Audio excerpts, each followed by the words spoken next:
Hello, everyone. Welcome live to 3YTV, tonight's broadcast of the National Sim Racing Association Stay Tuned Sports Podcast Truck Series. We are at Talladega here tonight for the MaxGrafix.co 250 for more Super Speedway action. If you were here last night on 3YTV, that was a whale of a time. We're going to have a whale of a time here tonight. I'm Peter Short, and joining me in the booth once again is Drew Eisman. Drew, great to have you back. Hopefully your trip went very, very well. And now you're back up here in the booth for 250 miles here around Talladega here tonight. Should be a good one. Yeah, last night I was, while the NSRA Super Speedway Series was going on, I was doing the Chama, New Mexico 870-mile race where I drove my Ford Mustang from Chama, New Mexico to Austin, Texas. It was certainly an adventure, to say the least, about 11 hours, about 900 miles. Don't do the average speed, but it was an interesting drive, and I think we're going to have an interesting drive tonight. They're certainly going to be doing a lot higher average speeds than I was doing yesterday on the roads of the Southwest. But here at Talladega Super Speedway, a lot of fun. These trucks are going to be pretty crazy, having raced a little bit of the NSRA Super Speedway Series. These trucks just have such big closing rates here at these Super Speedway tracks, a ton of drag, not a big quote-unquote super plate race, paper spacer, whatever label you want to place on it. Not very big on these trucks, so these guys have close to the normal power that they would have at a short track or a normal speedway event. But just the amount of drag that these trucks have provides massive runs and really good throttle response here at Talladega, and I'm expecting a great race as we have seen in the vast majority of these super speedway races here, Pete.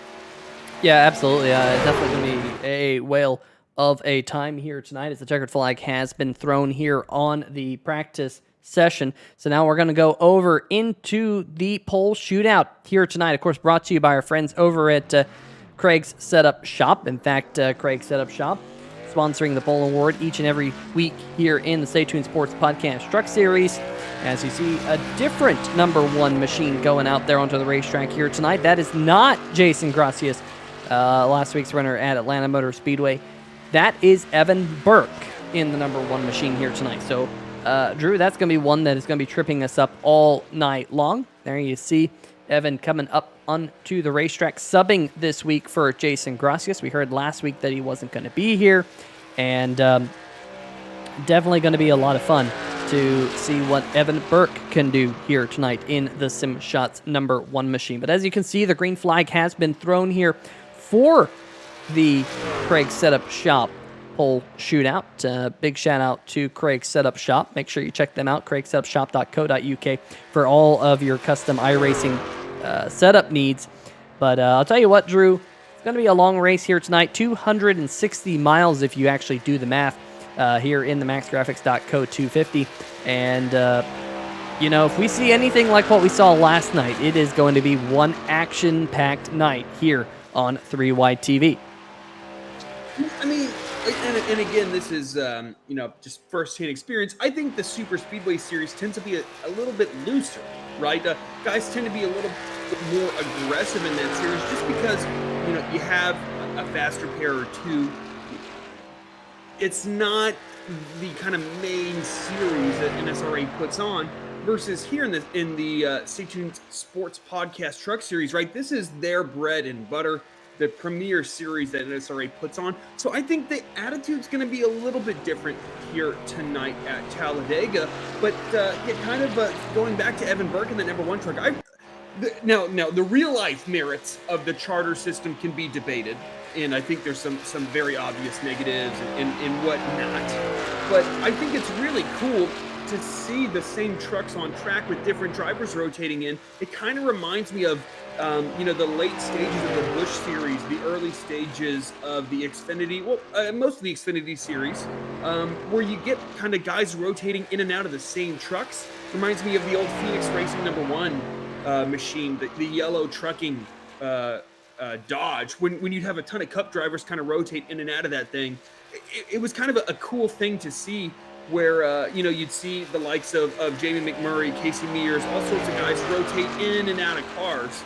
And it's really cool to kind of see the NSRA Stay Tuned Sports Podcast Truck Series kind of incorporate that with Evan Burke driving that #1 truck because it's a charter truck and they want to make sure they get all those starts in. Pretty cool to see as we're going through these times right now. Currently, Matt Vanderkoy, there we go, was first. Now James Lorello goes to the top of the boards in that number 9 truck. Good to see the return of that number 9. Mitchell Adams, Jamar Dumas, a whole bunch of times coming in here, Peter, but so far James Lorello holding steady up top.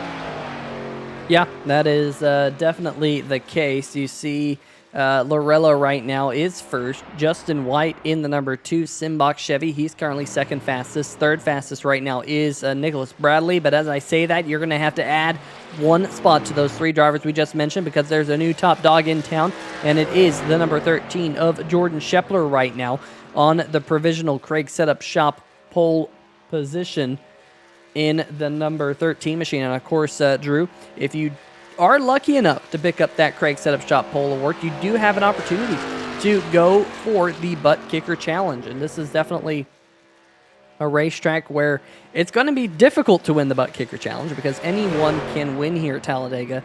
But with keeping that in mind, you might as well try for that Buttkicker Challenge. The Buttkicker Challenge this week now up to, I believe, $45, if my math serves me right, because this league just has not had a driver win that challenge yet, and that pool gets bigger each and every week. So we will see here tonight whether or not the number 13 machine, if Jordan Shepler decides to tackle that Buttkicker Challenge. He's out there on the racetrack right now. Matt Vanderkoy looks like he's done, and meanwhile the racetrack has fallen quiet for basically everyone else.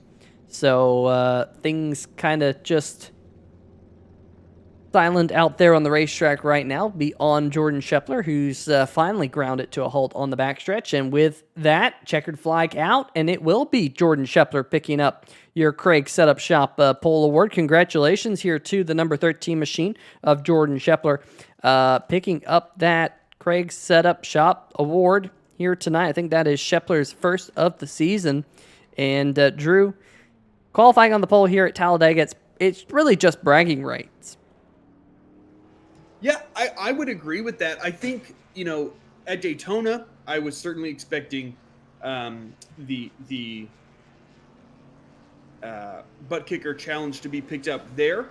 At Talladega, I think it's another really good opportunity for now the number 13 truck of Jordan Shepler to take up that challenge, because I really don't think it matters much, especially with these trucks at Talladega, even more so than Daytona, because it's so wide here, right? You have it feels like you have a lane and a half more track as far as width is concerned, that you can get shuffled so quickly from 1st to 15th to 20th on back, that I certainly would take that up if I was Jordan Shepler, because I don't think it decreases my opportunity and my chances to win. If I believe in myself and my abilities, I think I would take that up. And if I were that 13 truck, I think I would take it. But I guess we'll find out here in just a second here, Pete. Yeah, we're going to drag Jordan Shepler right up here into the 3-wide TV booth. Jordan Shepler, Peter Short in the 3-wide TV booth. You got a copy? Well, here tonight, you're picking up the Craig Setup Shop a pole award. Congratulations on that. What do you think it's going to mean here tonight to pick up that pole, if anything? Honestly, I'm just kind of happy to pick up a pole position this year. I'm going to do the Buttkicker Challenge tonight, so we'll see how it goes. Well, that was going to be my next question. This racetrack going to be one of those tracks where basically anyone can win. What's your game plan here tonight? Honestly, I'm just trying to check off a little bad luck on that number 13 truck. We haven't really had the best season so far, so hopefully we can change it around here. All right, well, Jordan, congratulations on picking up the pole. Good luck with the Buttkicker Challenge. It has not been picked up by anyone so far this season, but maybe tonight you can walk away with the Buttkicker cash and butt kick the field here at Talladega Super Speedway. Good luck tonight. Thanks, man. I'm going to need it. All right, well, we'll let Tim get back up to his crew. And Drew, I saw someone there absolutely go flipping and flying. I couldn't see who it was, but someone went flipping and flying there on the start the front stretch just a second ago, and they really got some air, akin to what we saw last night here on 3 Wide TV. If you guys didn't see that, one heck of a race last night at Monza Left Turning Oval here in the National Sim Racing Association GTR Simulators Truck Series. We already have people in the chat talking about last night's race. That's what last night's race was like. It was one heck of a race. Speaking of the chat, Drew, we got Caleb Sweat rooting on Evan Burke here tonight to Stay Tuned Sports as well, saying make sure everyone stays the whole race. We'll be doing a giveaway later on in the race, and yes, indeed, there is a giveaway that Stay Tuned Sports has put together. We want to highlight that multiple times here tonight. And the prizes that are being given away here tonight are a couple of movies. One is a digital copy of the movie Vanquish, and then another movie. The movie is Nobody. So you can end up with a copy of the movie Nobody or a copy of the movie Vanquish, but you have to be here in the chat here tonight. And the winner will be picked with 40 laps to go. So big shout out to our series sponsor, Stay Tuned Sports Podcast, for giving away one of those movies here tonight. So if you want to get one of those, just stay right here. Stay with us at 40 to go.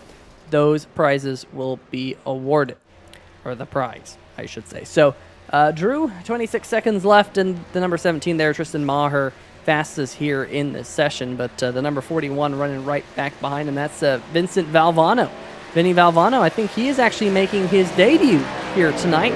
Great to have Vincent Valvano here in the Stay Tuned Sports Podcast Truck Series, one of our staples in our Monday night series, the Total Nonstop Racing League, and we have quite a few drivers who race both leagues. And now we get to see Vincent Valvano here on a Friday night as well. Checkered flag is out. Drew, going to be a long one here tonight. What are your keys to the race? I think, obviously, firstly, just keeping the thing clean. Whether you run up front, whether you run towards the back, I think both can be equally dangerous. But just keeping that truck clean and getting that thing prepared and positioned correctly through green flag pit stops, making sure you get on and off pit road cleanly, a clean entry into your pit box, and so on and so forth. I think those are the two things: having a clean truck, getting your job done on pit road during green flag stops. I think if you do those two things, I think you're going to set yourself up for success here. Absolutely, and we'll just see how big the accidents are here tonight. Talladega can take out quite a few all at one time. Jordan Shepler picking up the Greg Setup Shop Bowl Award here tonight in the Pepsi Wild Cherry, number 13 machine. You see him right there. But he will be taking the Buttkicker Challenge. And folks, if you're not aware of what the Buttkicker Challenge is, he will now drop to the end of the field. He will start this race in last place, but if he can work his way through the field and end up going to victory lane, that number 13 will be walking away with some cash provided by Buttkicker. If you're curious about what the Buttkickers are, well, there's a link in the description, one of these series sponsors, www.thebuttkicker.com. It just adds to your immersion if you have one of those Buttkicker devices. Adds a little bit of rumble to your sim rig. James Arello will be starting alongside him. Justin White in third. Nicholas Bradley will be rounding out your top four. Ben Izenga, Mitchell Adams on row number 3. That number 49 truck, keep an eye on him here tonight. On row number 4, John Canizaro, another driver who's filling in for another driver. That is usually Colin Ullery in the 62, but here tonight it will be John Canizaro. Jamar Dumas in the number 28, good qualifying run for him. He'll start inside the top 10. And Brian Bradley and Matt Cherry round out your top 10, Drew. Yeah, and then we have, just making sure, yep, Ben Adams in that number 5 truck. He will, Matt Cherry. Matt Vanderkoy in 11th position. Evan Gilbert in 12th position. Then we have that number 5 truck of Ben Adams in 13th. That number 1 truck of Evan Burke in 14th. Peter Serto 15th. JT Poole in my favorite scheme of tonight's race, in that Jamie McMurray throwback scheme. He'll be starting in 16th position. Jason Freeman has some connectivity problems. We'll see if he gets that number 20 truck to start the race in 17th position. Jeff Price in 18th. Steven Doziak in that number 55 truck will be rolling off in 19th position. And then that number 39 of Stan Hausman will be rounding out our top 20 in 20th position. Back behind them, Nathan Maurer, Christopher Darling, 21st, 22nd. Ben Mashburn, Vincent Valvano, 23rd and 24th. And then taking you through the rest of your field, Tristan Marr, Doug Neal, Garrett Gleason, Kyle Lewis, Zach Howell, and Jason Shue will be rounding out your 30 truck field here tonight. Hopefully, Jason Shue can make it to the start-finish line here tonight in one piece. If you watched last night's race, you know exactly what I'm talking about. But we're going to bring him on down here, waiting for the green flag to drop. It is James Zorello in the number 9 machine to the outside of Justin White. We can confirm that the number 13 machine of Jordan Scheffler has fallen to the tail end of the field here tonight, so he will definitely be doing that Buttkicker challenge. Green flag is in the air. We're racing at Talladega, 98 laps here tonight.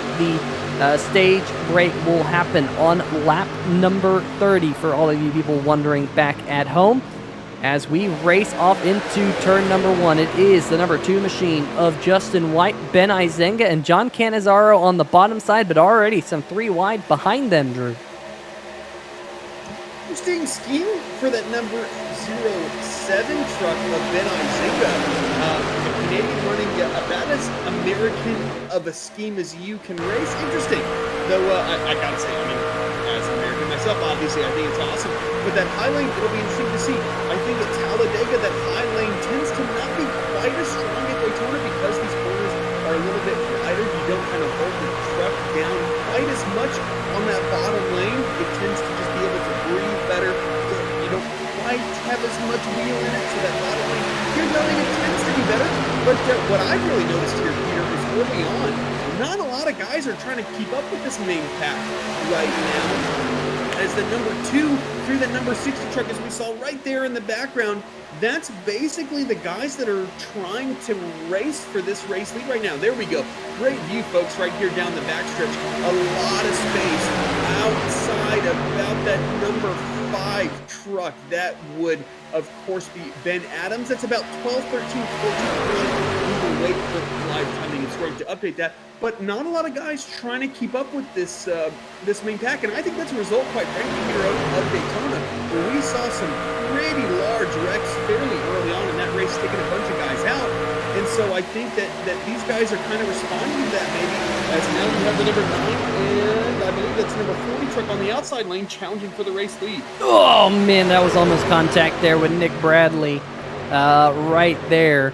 In the number 40, he almost came straight down into the door of Justin White, but we are able to avoid any contact, and James Zorello in the number 9 is your race leader. You got a quick look there of the track map to see how broken up this racetrack or the field is here at the racetrack. So that's kind of interesting to see. Matt Vanderpoy is in the 10th spot, and he's kind of the last one in this front train. Peter Serto is a little bit further back in the Jensen machine, and then you got more of them further back, like you mentioned there, Drew. Ben Adams back there with Jamar Dumas. The number 6 machine is right there. That is Matt Cherry here tonight. We've seen the number 6 driven by Doug Milliner for a while, but here tonight's Matt Cherry. So a couple of different faces with different numbers and all that stuff here tonight at Talladega, but Drew, we've been running super speedways for such a long time, in many, many ways, and super speedways always bring out different people. They certainly do. I mean, it gives guys opportunities to win races when they might not be very competitive elsewhere, and sometimes that kind of leads to unnecessary self-pressures that some guys place upon themselves because, as we go wide here, potentially not quite. I thought that was going to be 3 wide out of turn 4.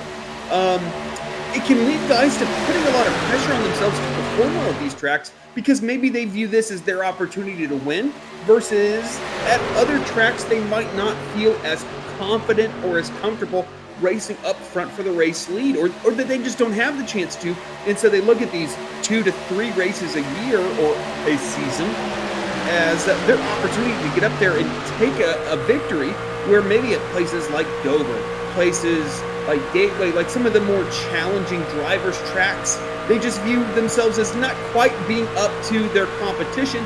And so this is a great way to get up there and seize a win and grab a playoff spot here in the Stay Tuned Sports Podcast Truck Series. And so I think we're going to have some guys, especially if a lot of these trucks are going late, we're going to see some really aggressive racing later in this race to try to get up there and put themselves in a position to take the race win. But as you know, Peter, and as we've seen, racing with each other and against each other multiple times here at these super speedway races, that can almost be counterproductive, because then guys get too aggressive and take themselves out of the chance to win these races.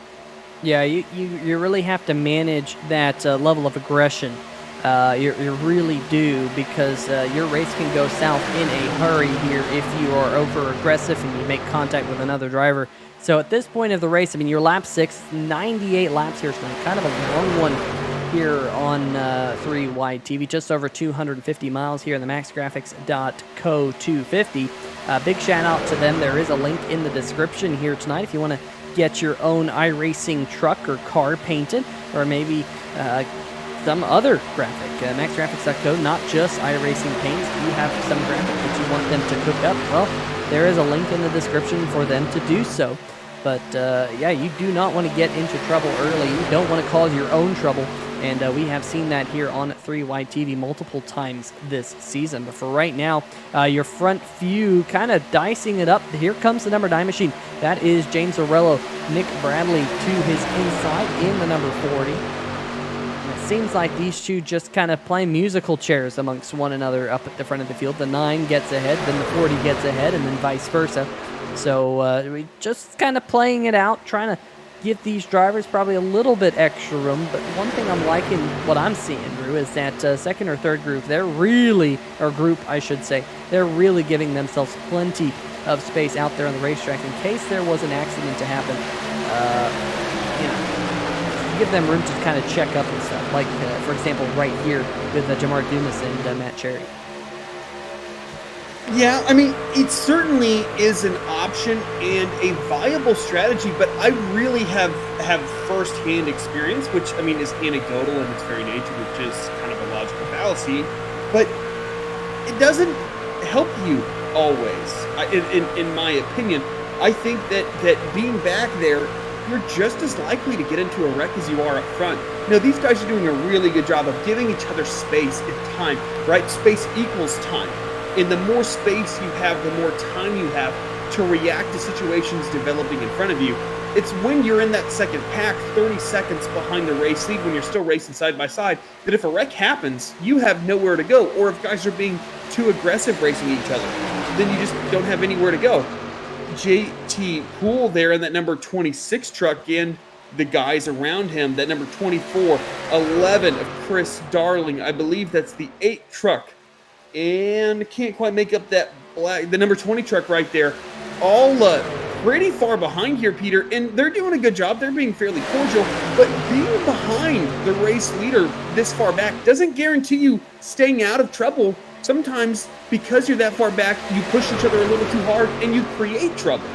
Yeah, and we'll bring up, you can kind of see right there, Darling has been, on average, Darling's in that small little pack all by themselves. Darling's been losing anywhere between, granted he gained 2/10 last lap, but before last lap he'd been losing anywhere between 2/10 to a second. So that small little group, yeah, they're a ways back from one another, but they're definitely going to have to pick up the pace if they don't want to drop a lap down. And for Jason Freeman, who's in that group, he's in danger of potentially falling 2 laps down if this front pack was to catch him. But Drew, they're looking really racy here. We're probably not all too many laps away from having the first green flag pit stops of the night as well. They do run a smaller fuel tank. I expect us to make about 16, 17, maybe 18 laps, somewhere in that window here tonight before they'll have to come down and make their first scheduled pit stops of the night. And Drew, you and I know as soon as they get into that window, they really start to bunch up, because getting on pit road timely is oh so important here at Talladega. And if you're, especially to me, the leader on the high lane is the guy that's always in the most precarious situation because he hasn't been letting off, so he's been getting the worst fuel mileage. And right now, we're looking at that number 40 truck of Nicholas Bradley, who is currently timed as second, third position right there. That black and aquamarine truck on the outside. That driver typically is kind of in the worst position unless he can clear that bottom lane because he's been getting the worst fuel mileage, and he's the least likely guy to be able to find a slot on an inside lane. So he's going to have to be one of the first drivers to pit, but also the guy that's going to struggle to get to the bottom the most. And it's really, really difficult to get that thing to the bottom if nobody gives you room, unless what that number 40 is doing right now works out, which is to get that truck out in front of the inside lane, but the 40 not quite able to clear that number 9 of James Dorello. And I think that he or that number 9 truck are really going to be our indicators as to what the true fuel mileage is. And yeah, it just can be a big challenge to not run out of fuel and to get to the bottom and get to the bottom cleanly and get on pit road cleanly when you're that lead truck on that outside lane.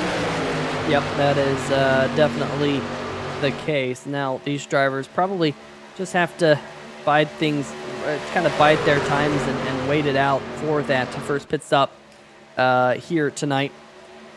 Working lap number 12, make it 13 this time by. Stay tuned Sports saying how now that I'd pay to see. Great to have Stay Tuned Sports in the chat with us here tonight. Tana Himmelman said, I tried to talk Drew into letting me drive for him tonight.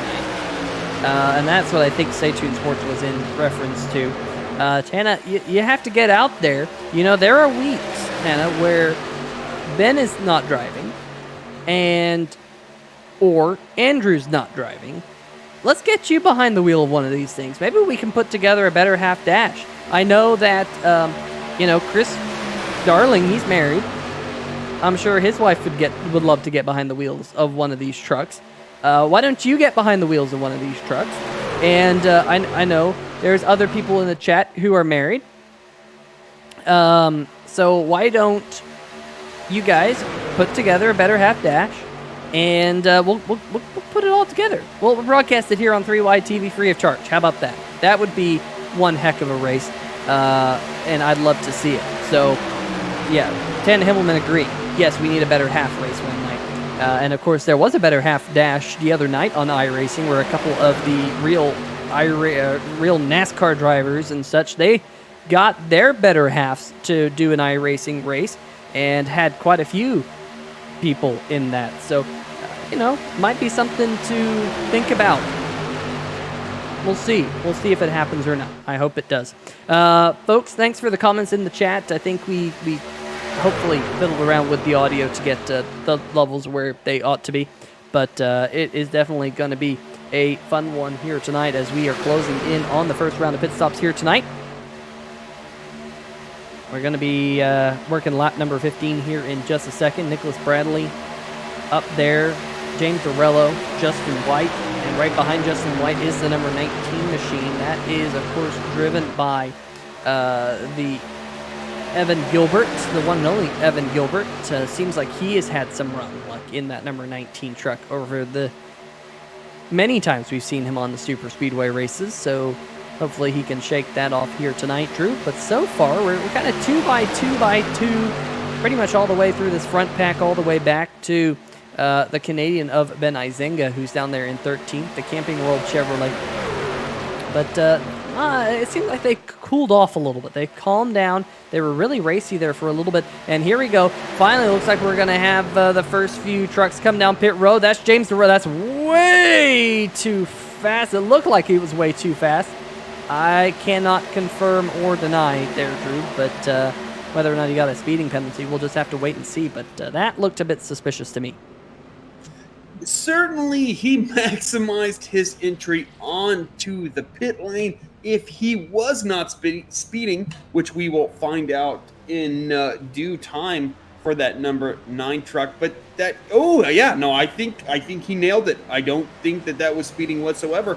I think that's as close as you can come to getting nabbed for speeding on pit road entry. But I think that number 9 absolutely nailed his pit stop, as did Jeff Price.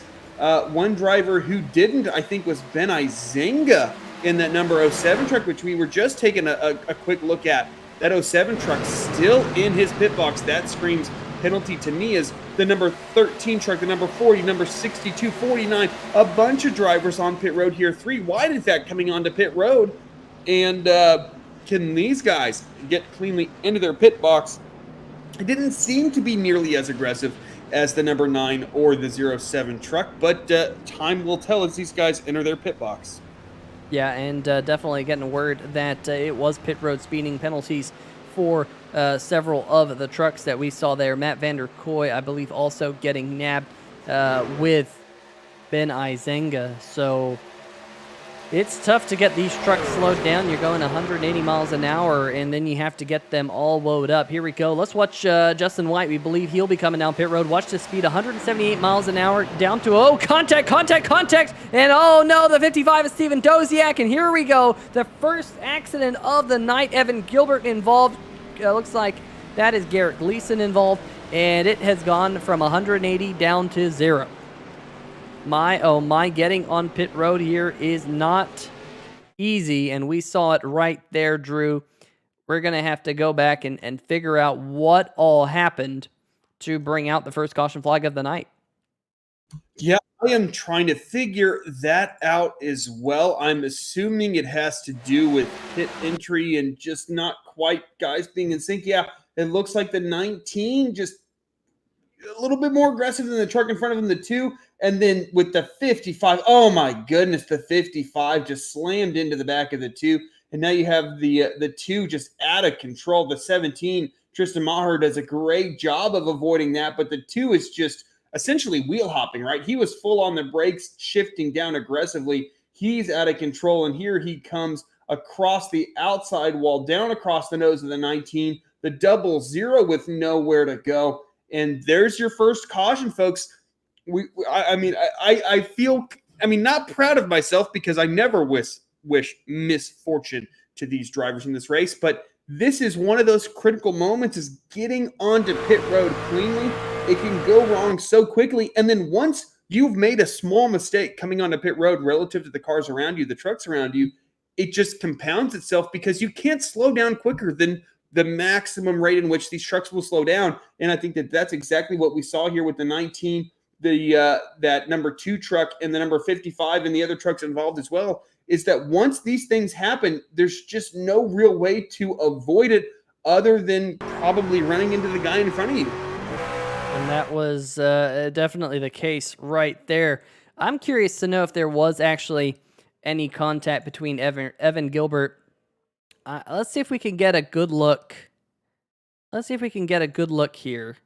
Let's back that up just a little bit more here on 3 Wide TV. Let's see if there actually was contact right here with White. Yes, there was. There was definite contact right there, and then they get kind of loosey-goosey, and then unfortunately Doziak kind of nowhere to go but into the back of the number 2 machine, and it was on from there. Looks like Doze's night will be over along with the 2 of Justin White, which is such a shame, Drew, because he had a great race going. Look at the number 7.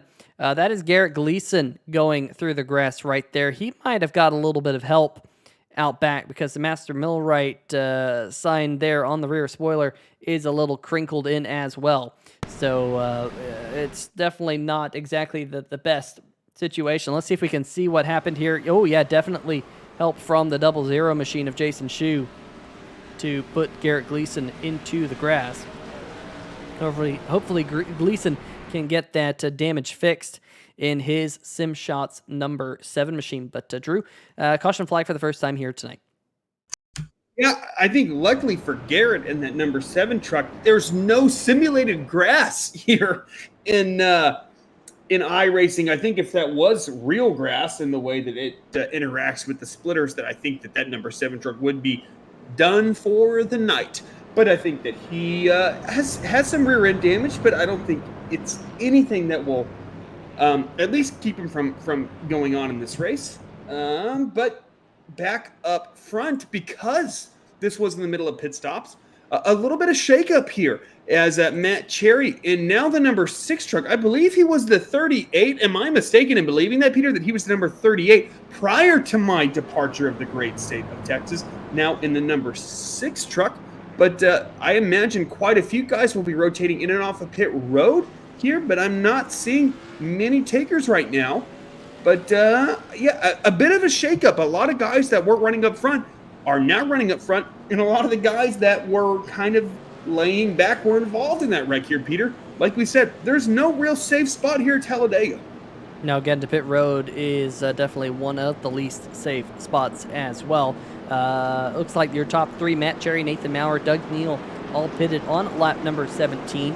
Meanwhile, Mitchell Adams, John Cannizzaro, James Dorello, Jamar Dumas, they all pitted on either lap 15 or 16. So definitely some things kind of shuffling on out here. But so far, every single driver in the field has come down to make at least one pit stop here tonight. Jeff Price and Garrett Gleason. There's Jeff. He's just now hustling to get his way back out onto the track. He's made 3 pit stops tonight. Garrett Gleason there in the number 7. He has come down pit road to get as much damage fixed as possible under this one. Now, we did have a... well, I thought we had a Brookstone Animal Hospital Lucky Dog Award. We must have had someone pick up that Brookstone Animal Hospital Lucky Dog Award. Trying to figure out who it may have been. I'm not exactly sure here. It might have actually been Ben Izenga Drew. I think it was Ben Izenga Drew, because he had that... I'm not sure. Honestly, I'm not sure who that was under this caution flag, but a big shout out here to our friends over at the Brookstone Animal Hospital. It might have been Ben Izenga, because he had that pit road speeding penalty. If it wasn't the 07 of Ben Izenga, I'll just say he's a lucky dog, because, Drew, he would have been many seconds down with that pit road speeding penalty that he received. Yeah, no, I agree. It was either Izenga to me or Vanderkoy. So one of the 2 of those drivers was the one to receive the Brookstone Animal Hospital Lucky Dog Award. I got it in the first try, Peter. I'm proud of myself. I normally say those words out of order in some manner or fashion, so nailed it the first time, I believe. Maybe I said it wrong. I don't know. I think I said it right, but whatever. Well, we will thank the Brookstone Animal Hospital for sponsoring that award. But pace car is off here. Peter, Matt Cherry in that number 6 Amsoil Ford F-150 will lead the field to the green flag. Hey, iRacing, I don't know, can you update the Ford F-150 to the 2021 version? I would greatly appreciate that as a Ford fanboy. But nonetheless, that number 6 truck gets a good start on that bottom lane, but not a lot of help from that 77 truck on the inside. And I think that's going to give Nathan Maurer and that truck behind him, the number 49 of Nathan, or not Nathan, good Lord, that number 49 of Mitchell Adams and James Lorello behind him, a decent start. There we go. Nathan Maurer, that's the Nathan I was referring to, grabs that bottom line lead, but that allows that 49 truck to continue that high lane momentum on the outside lane, followed by James Lorello and that number 9 truck. They get a great run down the backstretch. What will the 49 do? He's, barely going to clear that number 971 and Nathan Maurer going into turn 3. But Peter, that high lane has had a ton of momentum. I kind of question the repetitive going to the bottom of those guys on the outside lane, because now here comes James Lorello in that high lane. Yeah, and also look who's up in that high lane right now. That is the number 13 machine of Jordan Shepler going for that butt kicker challenge. He picked up the pole award, brought to you by our friends over at Craig's Setup Shop at the beginning of the night. He started tail end of the field, and now he is up inside the top 5, trying to pick up the extra cash here tonight, brought to you by our friends at Buttkicker. Make sure you check them out if you want to add something a little extra special to your sim rig. As, the number 6 machine, Matt Cherry there going behind, below the apron, and a couple of drivers there just checking up a little bit to allow him back up on the racetrack. Drew, that's some good heads-up driving. Absolutely is. And that's kind of the blessing and the curse of the yellow lane rule. It gives you room, but you don't want to be the guy that kind of tests that as going below the yellow line can really be a huge detriment to you. But Mitchell Adams and James Lorello, in my opinion, last season, the two guys that were the strongest drivers through the entirety of the season. James Lorello faded a little bit late last season. Mitchell Adams got stronger as the chase, as the playoffs went on. And as this race goes on, the number 49 likewise getting stronger and stronger as that bottom line continues to get a little more organized. Quite a few more trucks on that bottom lane, and we're seeing it now start to really gain a tile. I mean, through 3 and 4 at least gain a bit of an advantage off of 4, though. Here comes that number 9 truck of James Lorello with the number 13, our pole sitter, though not the man who led us to the green flag of Jordan Scheffler. He, of course, took up the Buttkicker challenge in the number 13 truck. And here we go, Peter. I think that this is a driver that has accepted the Buttkicker challenge, which I believe, I mean, granted my absence, which wasn't always able to keep as up to date as possible, this is the closest any acceptee of the Buttkicker challenge has been to the front. You're only on lap 24 of 98. Yep. Yeah, we've had a couple of drivers attempt it. We had Colin Ullery attempt it last week at the Atlanta Motor Speedway, and unfortunately for Colin Ullery, it came up a little bit short. He ended up in the 10th position in the final running order. But here tonight, the number 13. Now, hopefully, folks, we aren't doing the good old commentators first, because we've done that many times before as well here on the channel. But at least things looking good right now for the number 13 of Jordan Scheffler up at the front of the field. You can see there in the bottom right-hand corner of your screen a couple of drivers, including Matt Vander Kooi. He's all by his lonesome out there. Don't see any real damage on the number 60 truck. Just wonder if he lost the draft there when we went back green. Meanwhile, back behind them, there are 3 trucks working together that were all involved in the first caution flag here tonight. That's Garrett Gleason, Jason Shue, and the number 2 of Justin White. Those 3 trucks are not up to the same pace as your race leaders. Meanwhile, speaking of your race leaders up at the front of the field, it is the number 49 machine of Mitchell Adams going for the race lead with Matt Cherry to his outside. Matt Cherry getting a big push from the number 9 Stay Tuned Sports machine of James Lorello. But just like that, we're going 3 wide for the race lead. Cherry kind of got stuck in the middle there, Drew. I think that he did something that Lorello wasn't exactly expecting, and Lorello just said, you know what, I'm just going to go to the high side. And now look at Jordan Scheffler. He says, I'm going to stay on the high side. He's got Peter Serto behind him. Yeah, quite a bit of action happening towards, I guess, the middle part of this front pack, as once again we have quite a few drivers just not even attempting to race with these guys. As 3 wide there for about 7th, 8th, 9th, 10th, right around those positions. But that high lane not really coming in yet. I think that's going to take multiple drivers if it ever comes in. But Peter, what I've noticed since this adaptation by iRacing of this kind of bubble of aero created by these cars, trucks, what have you, that it doesn't necessarily pay off to pinch down like it used to here in iRacing. I think this high lane would have a little bit more success if they would run about a half groove higher or so, half groove to a groove higher than they're running right now.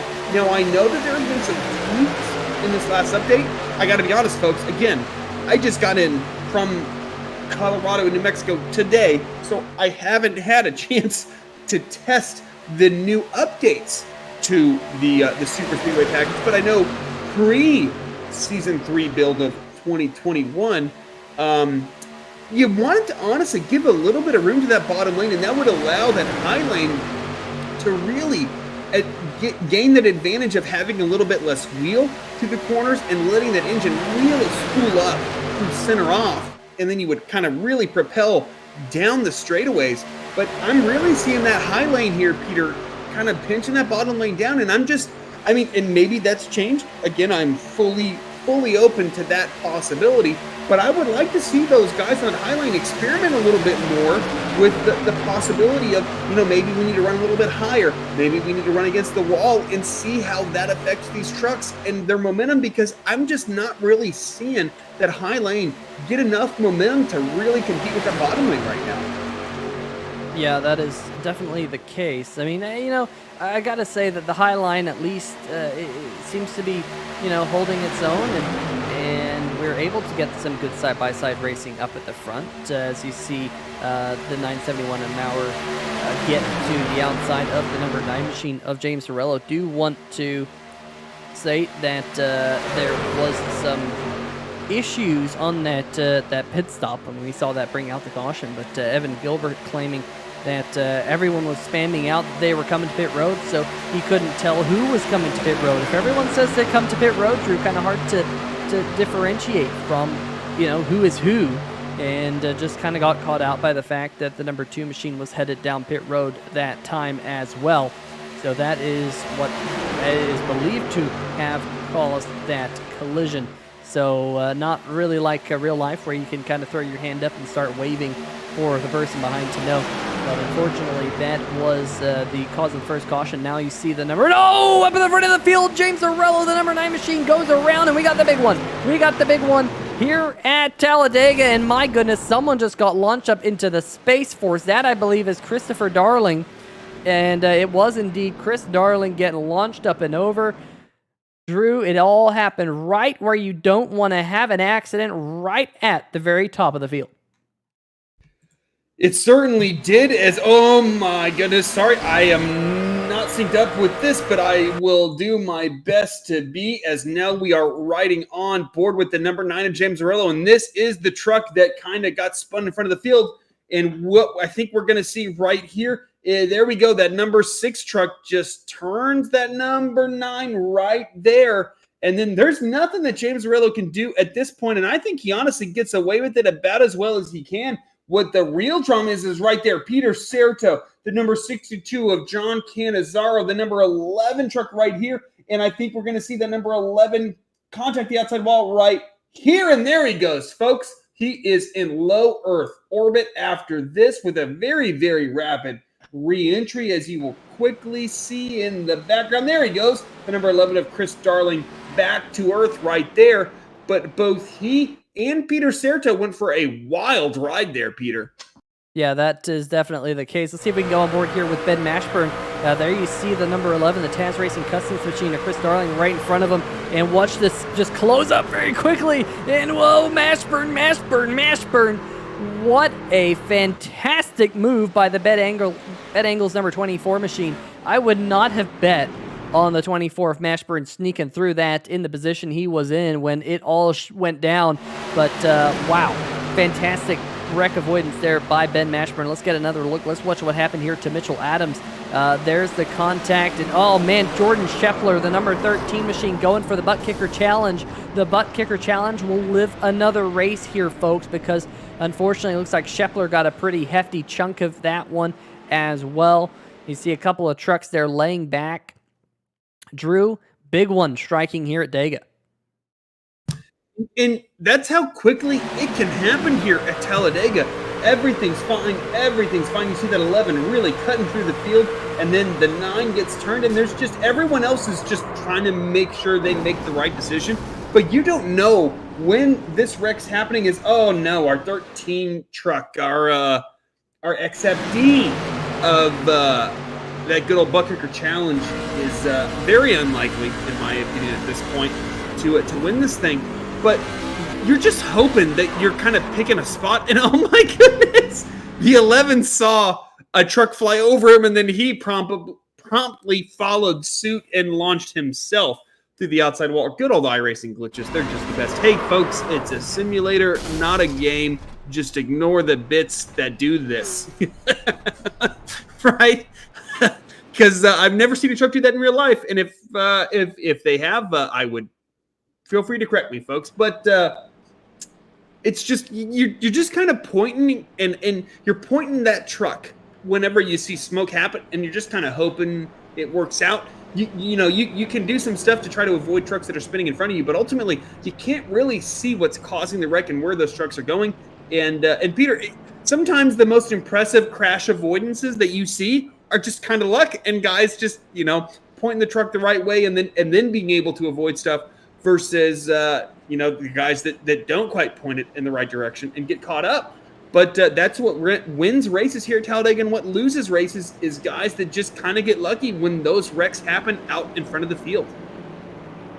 Yeah, and unfortunately, those wrecks that happen at the front of the field often are pretty costly for a good majority of the field, and I'm kind of just counting trucks here, Drew, and I think right now we'll kind of discuss them as they go by here with the starter cam. You got Evan Burke, Tristan Maher, Ben Mashburn, Jeff Price, Kyle Lewis, Zach Howell, Stan Hausman, Vinny Valvano, Matt Vanderkoy. I believe those are the only trucks, maybe Brian Bradley as well, in the number 16 machine. Nope, he's got damage. I know Jamar Dumas has quite a bit of damage in that number 28 machine. I know Justin White, Jason Shue, Matt Cherry. I think Cherry got away with not a whole lot of damage. He was, of course, the one who got into the back of the number 9 machine of James Arello to start that snowball. Good news if you are a Jason Freeman fan, however. He's picking up the Brookstone Animal Hospital Lucky Dog Award, so he's finally back on the lead lap. No damage on that truck.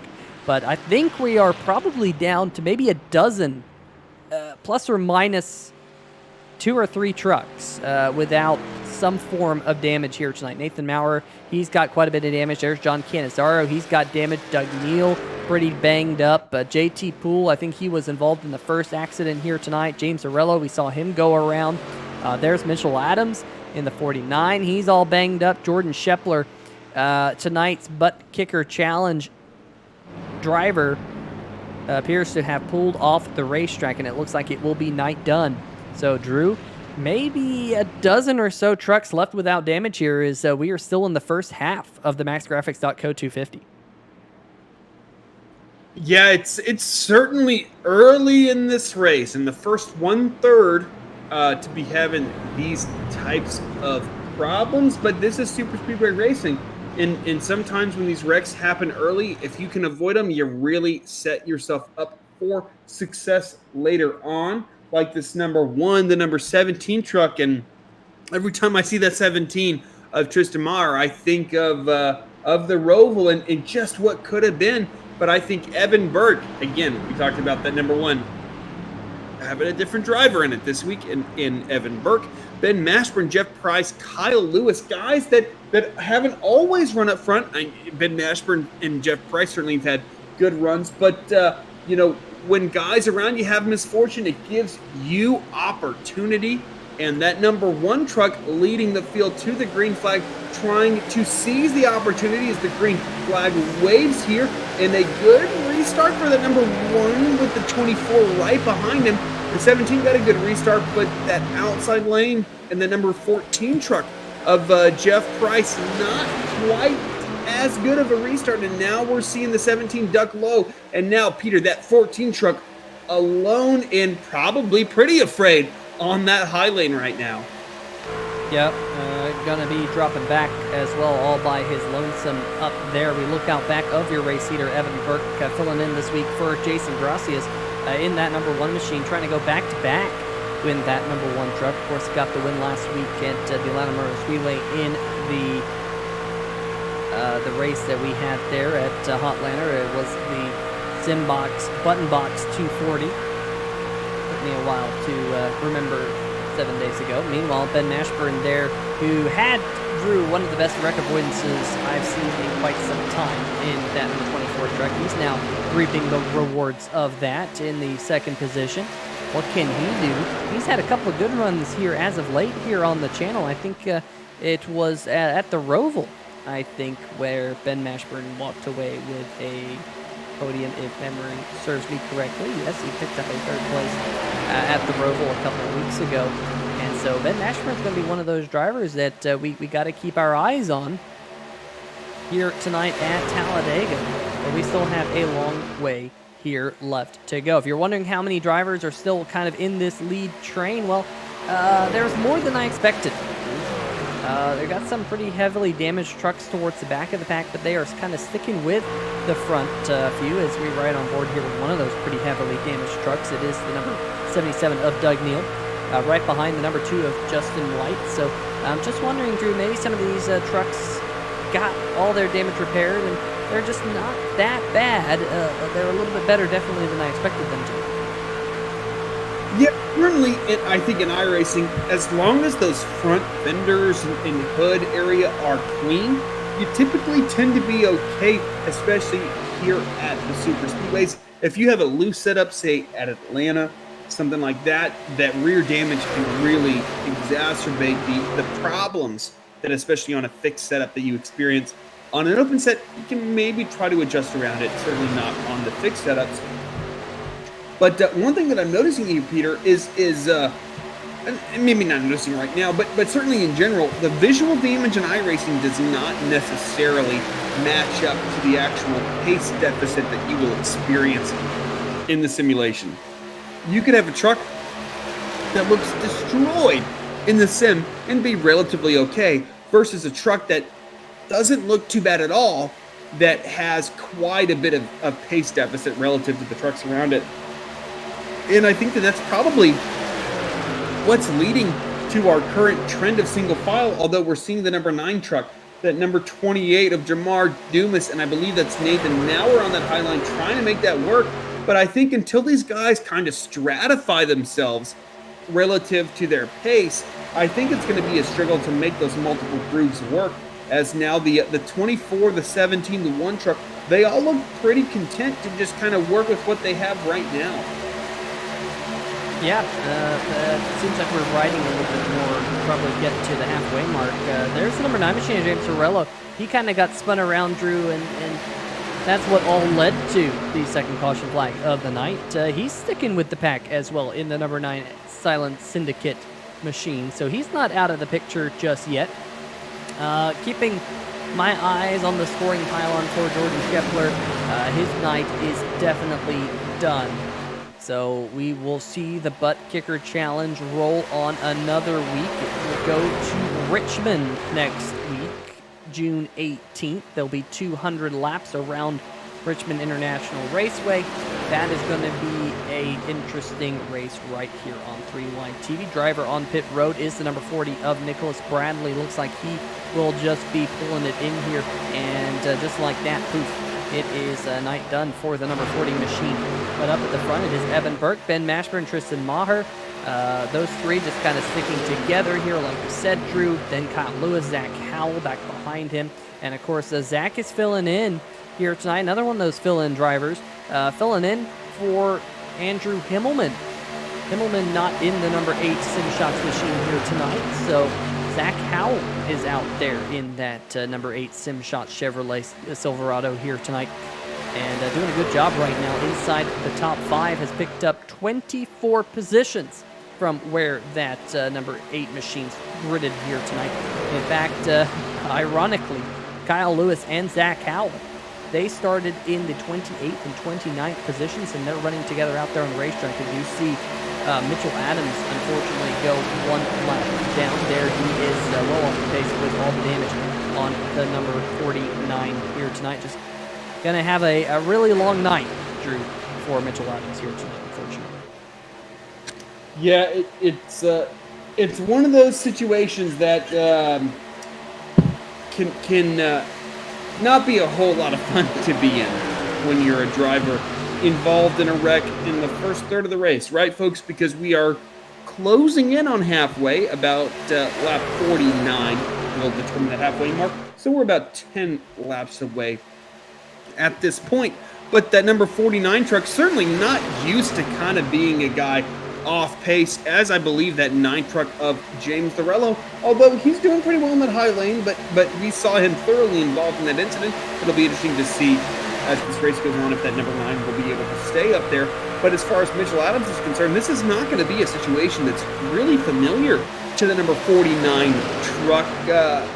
He's certainly one of those guys that competes week in, week out, regardless of track type. And oh, Peter, here we go. The number 1 truck, the number 9 truck involved on the backstretch. Our second big one, the number 24, the number 2 involved. A big hit for the number 2 on the inside lane, and the 24 with some major damage as well. And just when we thought things were settling down a little bit here, Peter, all of a sudden the match is lit in a huge wreck on the backstretch. What happens?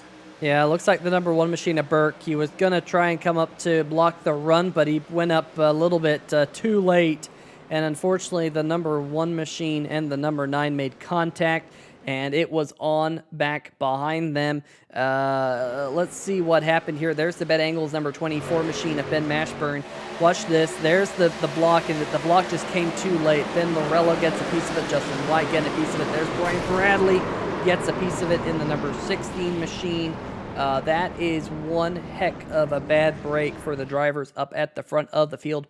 Let's see if we can go on board here with Tristan Maher in the number 17 machine. Let's see what he saw. Well, he's not going to see a whole lot because that's what all just happened. On board here with Zach Howell doing a great job sneaking on through the cart. And look at Stan Hausman down there, Drew, in the number 39, the Tropical Smoothie Cafe Ford F-150. He just decided, you know what? Let's just go down to the bottom side of the racetrack. And he was able to get on through that one. Let's see if we can get a look from on board at the Tropical Smoothie Cafe F-150. Just keep going down, keep going. Great job. That's how you avoid one of these wrecks. Almost got caught by the number 2 of Justin White, but able to squeak on through there. We're going to get another look of this from the number 5 machine of Ben Adams as well. Here we go, on board with the number 5 machine right here. Has Buttkicker on the hood. He was kind of right in the hornet's nest right there, Drew, and that is quality braking right there. That is a great job by Ben Adams to stay out of that mess. Yeah, I mean, as somebody who does really enjoy super speedways, but finds that they're very challenging, especially when wreck avoidance is concerned. It always pays off to be really conservative, conservatively aggressive, if that makes sense, with your brake application when you think something is happening. You can always penalize yourself when there's not a caution. And by slowing down too much, and your truck's clean, but you've lost the draft. But keeping that truck clean to me is always a priority. And when you see that happen, brake as hard as you can. That's no guarantee. As the 28 sees the 16 coming back up high. But I think that 28 truck did exactly what I would want a driver to do, which is as soon as you see a situation developing, read it as best you can and be as aggressive with the brakes as you can, because as soon as a truck is crashing in front of you, and then you apply the brakes, it's too late, because that truck that's sliding sideways inherently has more friction than a truck that's braking that is in control versus out of control. And so it's part luck, part skill, part just evaluating the situation correctly. And that's kind of what helps you get in a position to do really well. A driver that's in a position to do really well right here is that number 8 truck. Of course, like we talked about, this isn't Drew Himmelman, who is normally in this number 8 truck. This is Zach Howell, another substitute driver. He is our leader with Tristan Maher, my apologies. I believe I asked him that at the Roval. It is Tristan Maher in the number 17 truck, is in 3rd position in the 18 truck of Kyle Lewis. A great run for that driver, currently in 3rd here, Peter. And this is what super speedway racing can do. It can put guys that you normally don't see up towards the front or don't see at all. And now guys like Zach Howell, and frequently a driver in the NSRA Stay Tuned Sports Podcast Truck Series. He's our race leader, started 29th. Yeah, definitely that is the case. Been able to work his way through the field. We have a couple of drivers like that up towards the front of the field. In fact, your top 4 here, Drew, Howell, Maher, Lewis, and Neal, have each gained 22 or more positions from the start of the race. I mean, that is unbelievable. Howell started the race in 29th. Maher started the race in 25th. Kyle Lewis started the race in 28th. And Doug Neal started in 26th. So Ben Adams has also picked up 8. Stan Hausman in 6th, he's picked up 14. Jason Freeman, he's picked up 10. And remember, he was a lap down and picked up the Brookstone Animal Hospital Lucky Dog Award a little while ago. Vinny Valvano, he started back in 24th. He's now up there in 8th as well. So a lot of drivers here that were patient, that we mentioned earlier. It's a long race. You can't win the race on lap number 43. Now, one thing I do want to mention was that our second caution flag came out around lap number 30 and did act as our stage caution. So we did miss that small caveat. We did bring it up on the bottom of the screen, but so we have no stages left.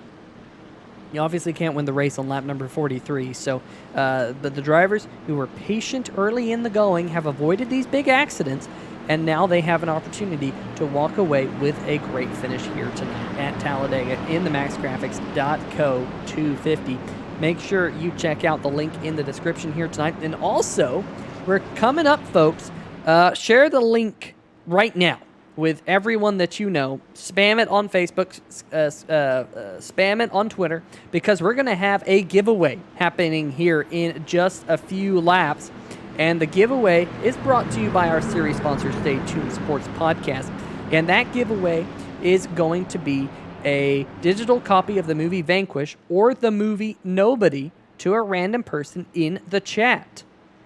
So, folks, make sure you stay here.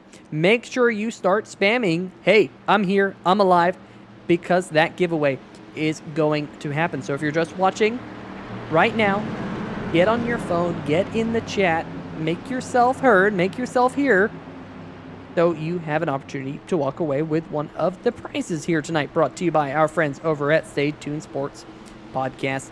And pace car headed down pit road. Speaking of another present, we're about to go back to green flag. Andrew Himmelman, not in the race car this week. He's on 3Y TV watching duty, I do suppose. William Kerwin in the chat as well. Green flag back in the air. And it is Andrew Himmelman's number 8 machine. Andrew, I think if Zach Howell can take this thing to victory lane, I think that Andrew Himmelman has to just, pack it up and retire. Because Zach Howell is putting on a show right now in that number 8 machine, but we are side by side for the race lead with Tristan Maher to his outside. Yeah, Peter, that's the danger when you give somebody else your truck, is if they do too well, what do you do? Right? Do you give the that number 8 truck, maybe the number 88 truck, and give Zach Howell a full-time ride if he wins this? So, Peter, yeah, one question I have is if a substitute driver gets up there and wins this race, what happens chase-wise? Is there a minimum number start or what? Like, what happens with them?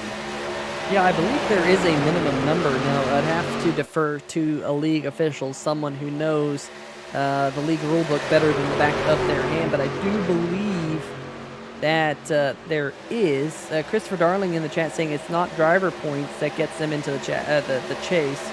I think Zach has been running his own truck this season. So speaking, along that regards, Drew, that Hal's been in his own truck for most of the season. So I think that if he did get to victory lane here tonight, he would still be eligible for the chase.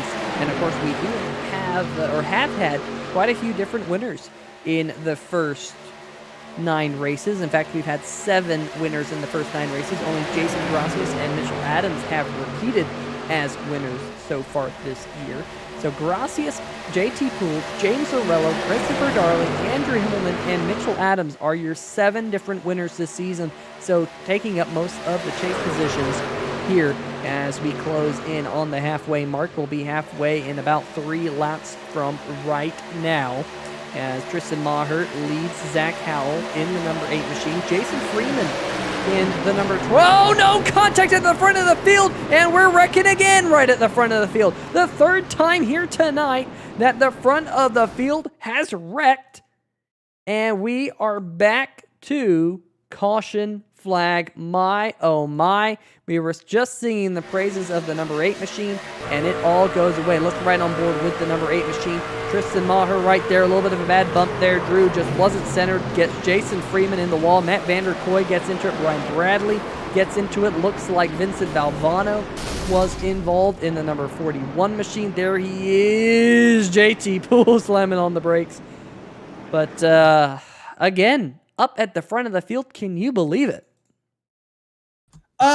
I kind of believe anything here at Talladega, but it's certainly unfortunate for those drivers up front that didn't necessarily have anything to do with this. Yeah, I agree there, Peter. I think that it's just a bad bump there from that number 8 truck, and then boom, there we go. Or not from, but to the number 8 truck, the 16 Brian Bradley, and then Brian Bradley kind of shoots out in front of the 8, and then gives him a second one just for the LOLs, as the kids say. I'm just kidding, the kids definitely don't say that. But yeah, I think it's just a bit of a bad bump from Zach Howell to Tristan Maher, and that just kind of triggers our third significant wreck of the night there on lap 46. And then guys like Brian Bradley just kind of get involved, unfortunately. I think, though, Peter, this probably means the number 18 truck is the only clean truck in the race, considering there he goes in that pink and blue truck. He got through this, and I think everybody else at this point has some significant damage. And the 18's pretty clean. Unbelievably so. I mean, you know, they're all coming down pit road right now as we talk. Looks like Kyle Lewis says, okay, I'm into my pit box. You guys go get all your damage repaired, because there's a lot of damaged trucks out there. I know Garrett Gleason, he's been involved in an accident here tonight. Matt Cherry in the number 6, his truck is mostly clean. Let's get a better look. There you go. I think that number 6 is pretty clean. We saw the number 28, Jamar Dumas. He's back rolling. He has some damage, but he's fairly clean. I think Stan Hausman is also clean in the Tropical Smoothie Cafe F-150, but Stan did not elect to come down pit road under this caution flag. Garrett Gleason is back rolling out there on the racetrack in the Sim Shots Chevy Silverado. He was involved in an accident earlier. He's got his damage repaired. John Canizaro was involved in an accident as well earlier in the show. He's got his damage all repaired, but that 62 is still looking pretty tore up. There's Nathan Maurer. He's back onto the racetrack. Jeff Price, he had an extended stay on pit road as well, but that number 14 doesn't look too bad either, Drew, so that could be good news for him as he works his way back up onto the racetrack here on the backstretch. Ben Adams, he got a piece of that accident right there. Doug Neal, not sure if he got a piece of the accident that just happened on the backstretch, but he was definitely involved in an earlier accident, but it didn't seem like that damage affected him a whole lot. Vander Koy was involved in that accident. He got a lick of it. And Jason Shu in the 00 machine, he's working his way back out onto the racetrack, but he got damaged, I think, in the first caution flag of the night here tonight. We also got a look there of JT Poole, who I believe is picking up our Brookstone Animal Hospital Lucky Dog Award, currently being scored multiple laps down in the Irwin Tools Ford F-150. And I think right now he's still going to be scored one lap down, but he's a little bit closer to the field, so that's the good news for JT. And speaking about the halfway mark, we are closing in on it. We're going to be there in about a lap and a half. So, looks like Stan Hausman has said, you know what, it's time for me to come down pit road as well. So, looks like everyone's going to pit under this caution flag. Drew, just to make things confusing, though, Stan Hausman will pit on the second time by pit road. Maybe Stan Hausman's playing the fuel mileage game? That's a good question here, Peter. It's starting to feel like we're getting the rates of the casualty rates, so to speak, of the trucks, that it's getting closer to having that long green flag run field, just because I think there's going to be enough truck with damage, but there's not going to be a ton of guys in the main pack at this point. Just looking at kind of the guys up front, the number 7 has significant damage. The 28 certainly isn't clean. Basically every truck behind those guys has damage to a certain point, as we are now looking at the 20 truck. And I'm sorry, Peter, did I miss the graphic? Who got the Brookstone Animal Hospital Lucky Dog Award this time, Bob?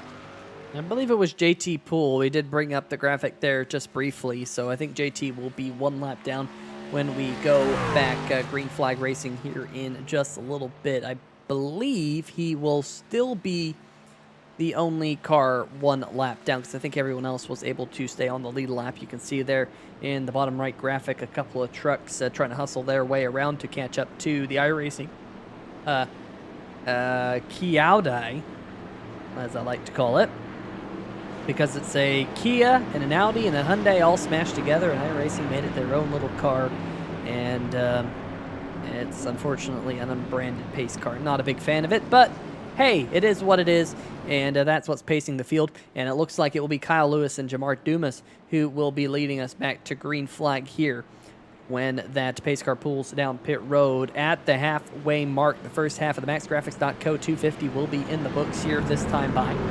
Kyle Lewis, Jamar Dumas, Garrett Gleason, John Cannizzaro, Jeff Price, your top 5 for the restart. Ben Adams will be restarting in 6th in his Buttkicker machine. We'll see if we can get a good look of the front end. There is the number 5 machine of Ben Adams right there. Behind him is the number 6 machine of Matt Cherry, Jason Freeman back there, and just a plethora of damaged trucks kind of here at the tail end of the field. Pace car heads down pit road, and Drew, we'll find out if the second half of the race is as zany as the first half here in just a little bit, because we're halfway this time by. Certainly are halfway this time by, starting as soon as this number 18 truck gets going. A late restart by the number 18, but a solid one nonetheless from that inside lane. Now on lap 50 of 98, halfway right now, folks.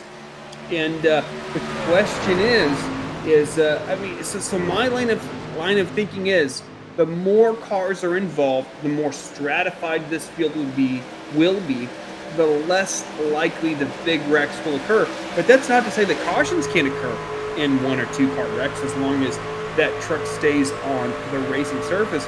But Peter, as we're seeing right now, I mean, heck, this is what, 7 cars right here in this lead group, and some of these cars have some trucks. Sorry, folks, trucks, not cars.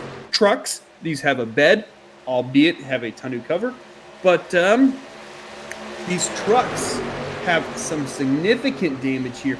Trucks like the 62, like the 28, have not insignificant amounts of damage. The 7 as well, but the 39 of Steve Houseman, the number 971, and Nathan Maurer made their way up to this. So now about 9 trucks in this lead pack, and Peter, when those numbers reduce, so does the chance that a caution-causing wreck will happen. And I think this second half is going to go by quite a bit quicker than this first half. Yeah, although if you're Kyle Lewis, you're in the bad spot right now. I'm just kind of thinking back, Drew.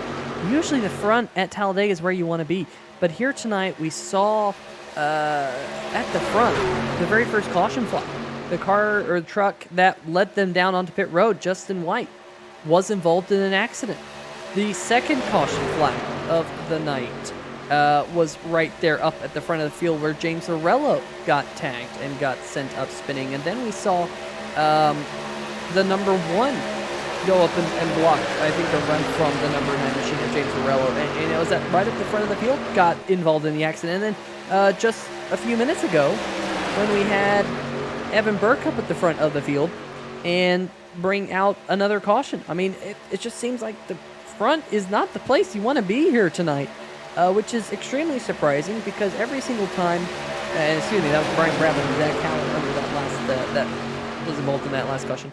But just unbelievable that the front has been the problem spot here tonight at Talladega. You just never, I mean, you see it sometimes for sure, but you don't see it 4 times consecutively, and that's what we've seen here tonight. That, as you said, the field now pretty whittled down as Matt Cherry and the number 6 machine going to the outside of Jamar Dumas. Here comes JT Poole. Now remember, the 26 truck is 1 lap down. At least he's 1 lap down for right now.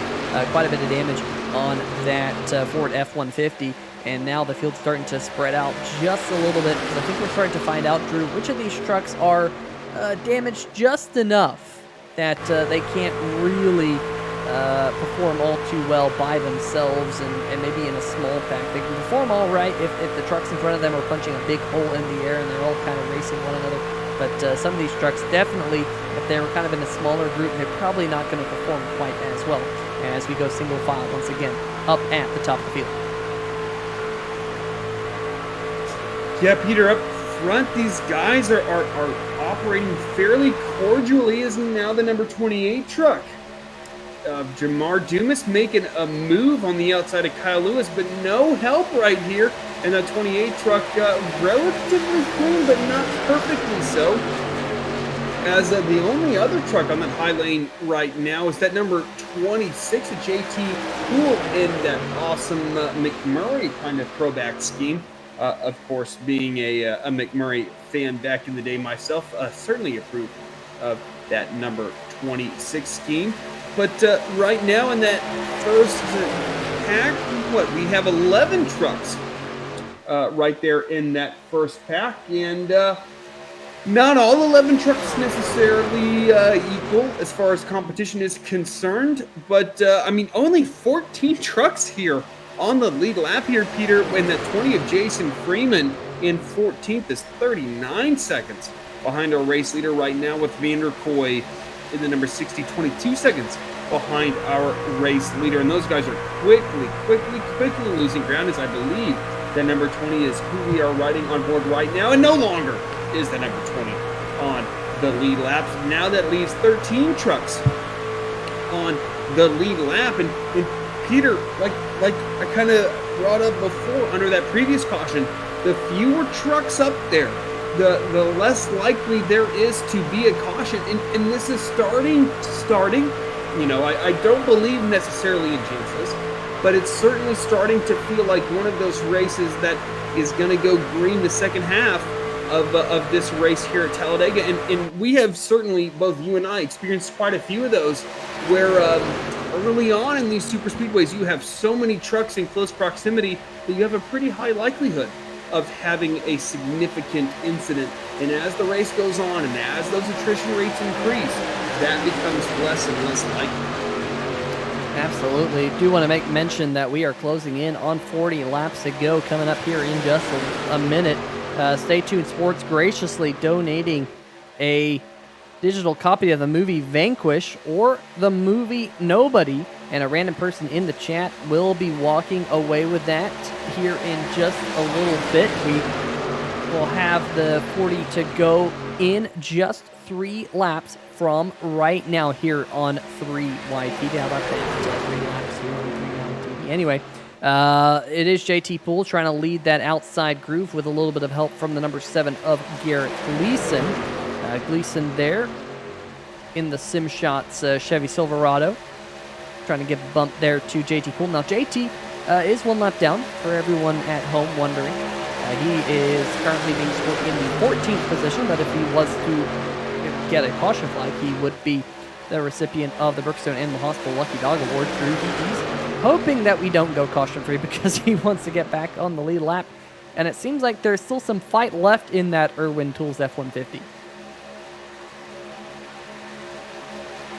Yeah, those trucks on the outside lane there, Peter, they're trying. JT Poole is trying to get that 26 truck up there, and Garrett Gleason is certainly trying to help him get up there, but I just think those 2 trucks have a little too much damage, especially in the case of JT Poole. I gotta say, credit to JT Poole, and I have witnesses to justify this and to corroborate this. He single-handedly made me try Utz chips, and those are absolutely incredible. So props to JT Poole. Advertising, folks, on sim racing can work because those chips are delicious from New Orleans. Thank you, JT Poole, for introducing more carbs into my life, because that's what I need. And Zapp's chips. My apologies, Zapp's chips. I misspoke. Thank you for an individual for correcting me. Zapp's chips are absolutely delicious. Yeah, not Utz, Zapp's. Utz are also good, but Zapp's are even better, folks. Zapp's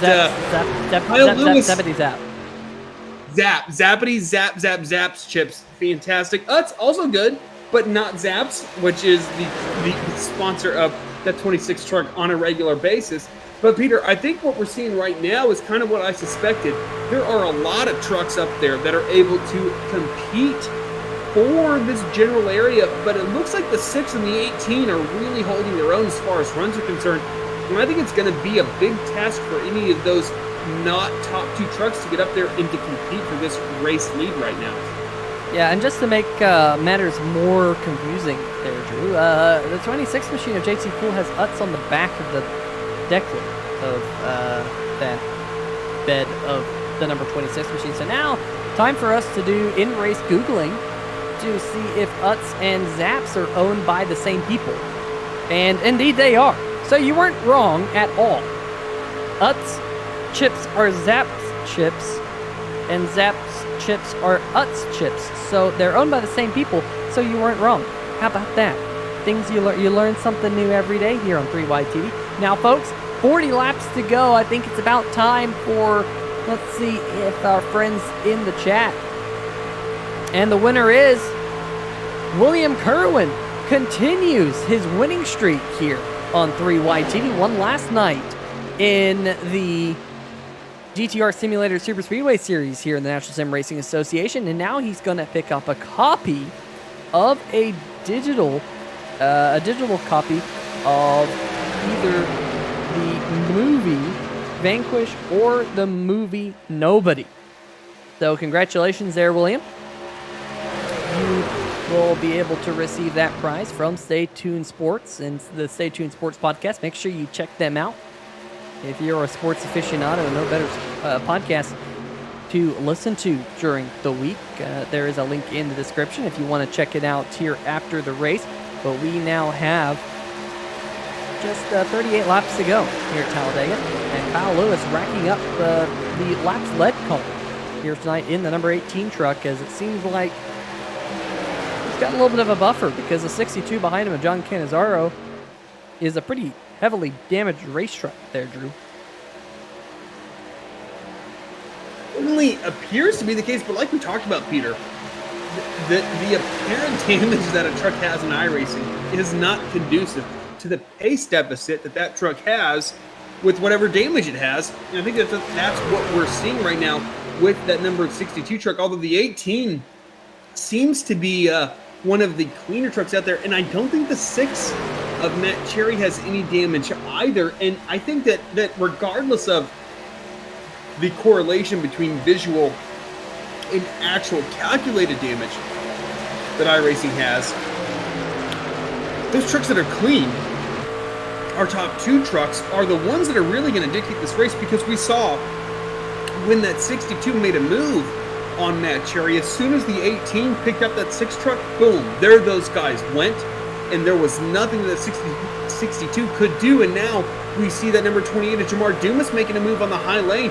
And so part of me thinks that if I were the 18 in the 6 truck, I would try to pull as many healthy trucks with me as possible to reduce the number of trucks I have to compete against. But counter to that would be, well, why not try to keep those damaged trucks in positions that are competitive? So then I only have 1 or 2 trucks to compete against because those healthy trucks aren't with me. But it seems like that 28 and the 26 don't really care about that plan, because here comes Jamar Dumas challenging Kyle Lewis for that race lead with the number 26 truck and the number 7 truck of Garrett Gleason now pushing those guys up there. And now with the 6 of Matt Cherry's falling back by about a truck length and a half, 2 truck lengths, I think Jamar Dumas is in a really strong spot with a really great drafting partner in that number 26 truck of JT Poole, who, by the way, is not competing for this race when he is a lap down, folks. So he needs a caution to get back up there and actually compete on the lead lap with these guys.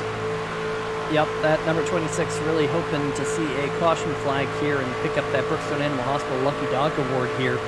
The outside line now led by the number 7 machine of Garrett Gleason, although Gleason here falling back a little bit as get a little bit of a look inside the safer barrier here at Talladega, Alabama. That camera toast here tonight. Jamar Dumas, the number 28 machine, leads the lap. Kyle Lewis still second. John Cannizzaro, Ben Adams, Garrett Gleason, your top 5 as of right now as they run. Still on the lead lap, rounding out your top 10, Matt Cherry, Jeff Price, Dan Hausman, Nathan Maurer, Doug Neal. And I think, Drew, out of your top 10, I don't think Stan Hausman has any damage in the number 39. I don't think the number 18 Kyle Lewis has any damage. And I don't think the number 6 machine has any appreciable damage of Matt Cherry. Meanwhile, every other truck has some damage. You can see that number 28 machine, who's currently leading, of Jamar Dumas, does have some damage, but it seems like the front end of that truck is mostly square, and I think that is why he has been able to get to the front. JT Poole, not so lucky in the square front end department. I mean, they are like not But anyway, you know, he has a front end that is mostly not damaged on the 28, but JT Poole definitely has some crinklage to that front end. We're coining new terms here tonight, Talladega, here on 3Y TV. Crinklage. On a scale of 1 to 10, how crinklaged is your front end? Okay, that's probably crinklage. Anyway, I'll just be quiet here as we have now under 40 laps to go. Yeah, Peter, these laps are really clicking away. Not only under 40 to go, but we're quickly closing in on less than 30 to go here in just a few laps. And now pit strategy, to me, is coming to the forefront of thought, is how can these guys figure out their pit strategy? Like you mentioned, these guys have about, 18, if I'm reading that correctly, laps on this stop, on this fuel load on these tires. And this is pretty close to the maximum that these guys can run. And here with, about 32 to go, they're going to have to maximize their current fuel situation to be able to make 2 more stops in this, if I'm not mistaken, Peter. Now, granted, I am not an engineering major. I'm not a math major. I am certainly a liberal arts major who numbers do scare me. But I think these guys are going to have a big task to be able to make this here with 2 stops left, considering the amount of caution laps these guys have run. Yeah, I think they'll be able to make it here on just 2 more stops. Of course, the only thing that might kind of throw a wrench in that would be if we get some Beer Street Journal's last calls. Of course, big shout out to Beer Street Journal for sponsoring our overtime here in the National Sim Racing Association. We'll see whether or not we get any of those Beer Street Journal last calls at the end of the race here tonight. But I think they can pretty easily make it from this moment. We got 32 laps to go. Right now, your race leader, Jamar Dumas, has made it 19 laps under his current run. So 2 stints of 19 laps would be 38 laps, and we only have 32 to go. So I think we'll see them on pit road here very shortly. I was thinking maybe they were going to come down this last time, but that isn't the case. They will go another lap here at Talladega. Jamar Dumas, JT Poole right behind him is 1 lap down. Kyle Lewis is the 3rd truck in line. He is in the 2nd position, however, because Poole being 1 lap down. And things really kind of just sorting themselves out right now. Single file, mostly up at the front of the field, going all the way back to Jason Shue. Jason Shue here riding on board with them right now. Last night, folks, was about a half lap away from walking away with a podium finish at Monza Oval. And a wall reached out and grabbed onto Jason Shue and took away anything that might have been. So Jason, hopefully here tonight, can avoid the walls that protrude out onto the racetrack, because there really aren't any here at Talladega. There are quite a few at Monza Oval, but none here at Talladega. We ride on board with Jason right here, kind of at the tail end of the line in the 11th position. So as of right now, Drew, 11 trucks on the lead lap, and they are all in this lead train from Jamar Dumas all the way back to Jason Shue, who we are on board right now with. Yeah, about 11 trucks, but plus 1. JT Poole might not be competing for this race victory, but he certainly could help determine it, as he currently runs on track a lap down. But realistically, I mean, in that 2nd position, here we go, Peter. Interrupt myself here. Pit stops are occurring. The number 28 leading the lead lap trucks down onto pit road. That 26 as well coming down with them. John Cannizzaro. Yeah, I'm trying to make out the trucks behind him. I believe that's the number 5 truck, the number 6 truck coming down as well. I think that's the 14 of Jeff Price. Yeah, there we go, folks. And one thing that I have always found to be particularly tricky in iRacing is when you're on pit road, sometimes the game decides the trucks are ghosted, so to speak, that you can drive through them, and sometimes you end up wrecking each other on pit road, and it can be really confusing. And I was wondering what was going to happen between the number 28 truck and the trucks around him when he was coming into his pit box here. But now the 18 truck back on the lead lap truck. 18 coming down pit road right here, and it looks like the rest of the lead lap is following him as well here, Peter. Yeah, so 6 trucks came down pit road the first time, and here we got 7 because the field was able to pick up the number 49 machine of Mitchell Adams, who is multiple laps down. Doug Neal there going through a whole bunch of people's pit boxes in the number 77 machine. Stan Hausman kind of getting to his pit box as well. But Drew, I'm noticing out of this particular group, I don't think they got to pit road as well as the other pack. Jamar Dumas led a very good train of trucks down pit road with JT Poole. Now the big question is going to be, how does this all shake out? This train of trucks is at speed here going through the tri-oval, and it is apparent, it is very clear here that this group of trucks that came down pit road last lap just going to blow on by those trucks. Look at them right there. Stan Hausman just got past. Jamar Dumas is just rocketing himself up to the front of this group. He's going to get past the number 18 here of Kyle Lewis. Looking out back here, there's Nathan Maurer, the 971. Maurer had a great charge onto pit road.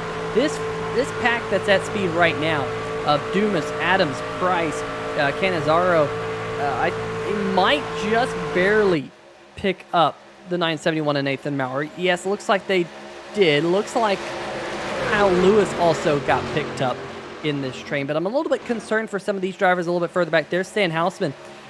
He might be able to catch up to that lead pack, but bad news for Garrett Gleason, Jason Shue in that boat as well. Both of those trucks, not sure if they took tires on pit road or what the deal was there, but both the 00 and the number 7 looks like they have both lost the lead draft. So we will be down to just 9 lead lap trucks in the front group, plus JT Poole, who is still up there. But Drew, looks like a Jamar Dumas is your race leader with Ben Adams right behind him.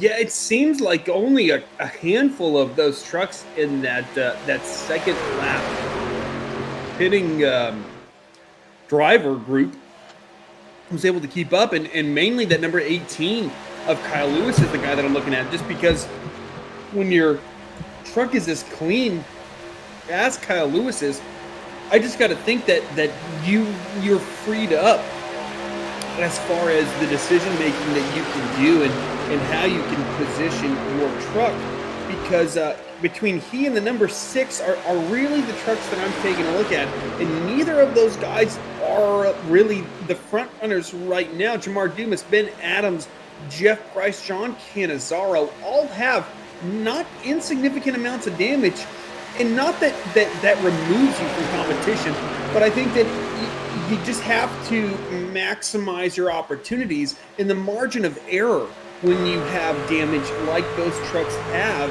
is just so much smaller than when you're a guy like the number 6 truck, like the number 18 truck, that, you know, if those guys kind of make a move and it doesn't quite work out, they can probably tuck back in to the main draft fairly easily, versus if a guy like the 26 truck, as we saw, or that the number 62, if those guys make a move and it doesn't work out, the damage will really slow them down quite quickly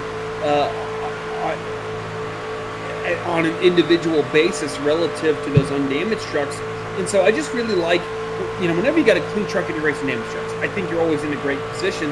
But right now, the number 6, Matt Cherry, not taking advantage of it. And Peter, I mean, we still have, 29 to go as we're on lap 74 of 98. But I would really like to see the number 6 and the number 18 be fairly assertive in their positioning of their trucks and cutting through these damaged ones. Yeah, I actually do agree. I mean, I'm really surprised that the 28 and the 5 and the 62 have all been able to kind of stay together. And you see the number 14 there, Jeff Price. I think he's one of those trucks without a lot of damage. Back general production on the number 14. He's trying to do it all by himself. right now on the top side of the racetrack. No one out there, and I think you can see there, Drew, that he's doing all this by his lonesome.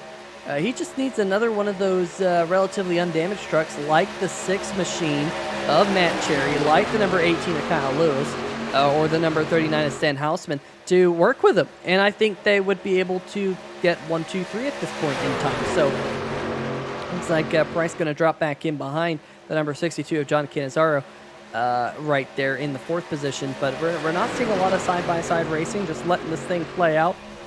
Let the lap counter wind down, and I'm sure we'll see a charge to the front here before the end of the night here on 3Live TV. MaxGrafix.co 250. There's a link in the description. There's a couple of trucks out there, a couple of trucks up there near the front that are painted by MaxGrafix.co as well. You see sim shots on the hood of the number 62 of John Cannizzaro. Of course, Sim Shots is another one of the league sponsors, and they make great quality photos of your iRacing races. If you're a league owner or you race in another league, why don't you let them know about Sim Shots and their quality pictures that they provide?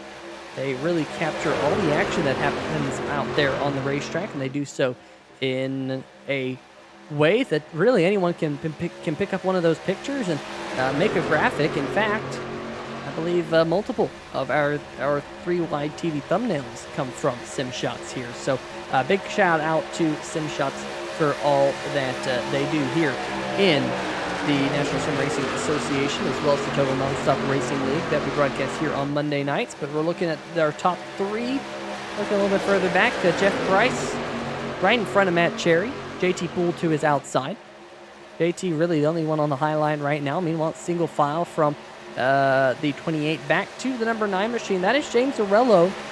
He is currently on lap number 70, so he's 6 laps down, but he's running right behind Matt Vander Kooi, who is running 2 laps down in his number 60 Milwaukee Brewers machine. He's running 14th right now, trying to run down Mitchell Adams, and I think it won't be all too long before Matt Vander Kooi does run down Mitchell Adams, and that will be a battle for the 13th position here, Drew. Yes, certainly the case. I'm really, really surprised that our front 4 are able to maintain the track position that they've been able to maintain thus far. The 28 doesn't look too bad, but that 62 looks absolutely destroyed. The 5 doesn't look much better. And really, those guys are the guys that seem to be drafting the best amongst our guys currently in the top 10.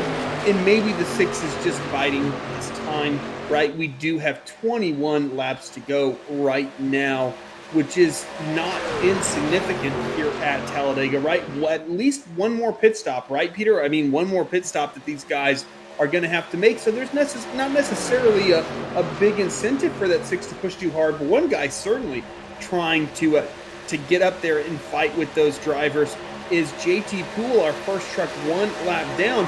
Interesting that the 26 is really fighting as hard as he is, as he's the only truck out of line right now. As maybe you'll catch him in the background, not quite right there, but the 26 has constantly been trying to work that outside groove and work with guys to get up there. And Peter, he doesn't really have a lot to gain by that. He needs a caution not to really get up there and fight with these guys as he now goes back to the outside of that 77 of Doug Neal. But the 26 is proving to be willing to work with guys making a move on that high lane. It's just no one's really willing to do so right now. Yeah, and really he's got nothing to gain, but he has nothing to lose either. He is about a half a lap in front of Mitchell Adams, and then a full lap ahead of Matt Vander Kooi. So JT currently a full lap or so behind Jason Shue, although, as I say that, remember Jason Shue is one of those drivers who lost the draft under the pit sequence that we had just a little while ago. We'll bring up the graphic down here in the bottom right-hand corner of your screen. So if you look down there, those are actually positions out there. Those are what those numbers are right now. So you can see that the 10th place driver, that's Garrett Gleason. He's just now going into turn number 1. The 11th place driver, that is Jason Shue. He's just now going into turn number 1. Meanwhile, the field, including JT Poole, who's in 12, is going off through turn number 3 and 4. So JT Poole really closing in on the drivers in front of him. So you can kind of see, here we go, on board with him. You can just see right here the graphic that we're about to bring up on the gap between himself and Jason Shu. And on lap number 75, it was about 35 seconds. It's now down to about 28. So you can kind of see that JT Poole is closing in on the 11th place driver here, slowly but surely, as we have 18 laps to go here at Talladega, and we still have one more pit stop to really shake things out, Drew. The money stop here at Talladega, I think that is going to be really what makes or breaks tonight's race here. Yeah, I mean, I certainly don't blame guys like JT Poole for getting up there and having fun, right? Like you mentioned, what does the 26 have to lose? He's already been so quick this year, a race winner this year as JT Poole. I don't think he's worried about, possibly going from 12th to, what's probably the worst that he could finish, 16th?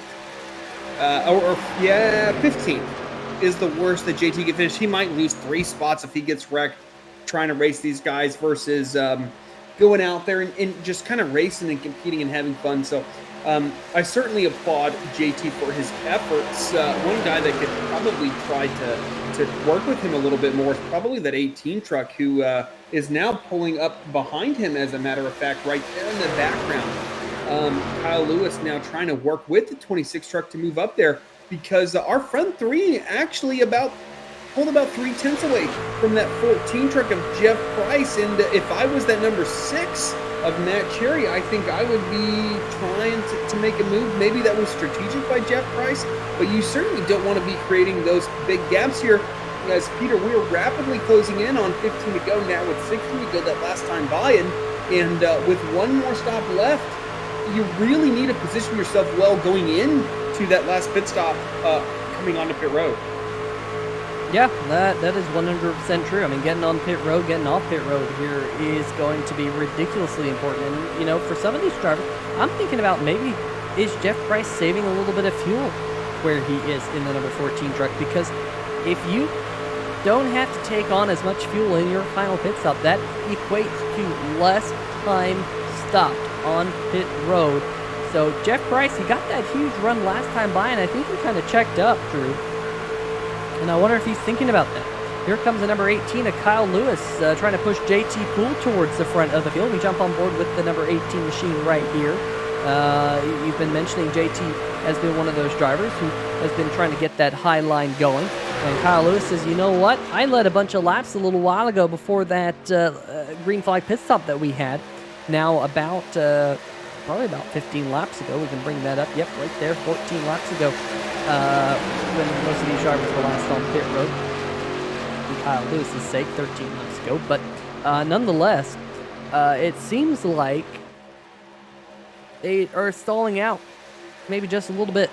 They need a little bit more help out there. They need the 14 of Jeff Price to go up there with them. They need Matt Cherry to go up there with them, because I think that outside line, we've seen them make passes out there. We know that outside line's good if it can just kind of get equal numbers.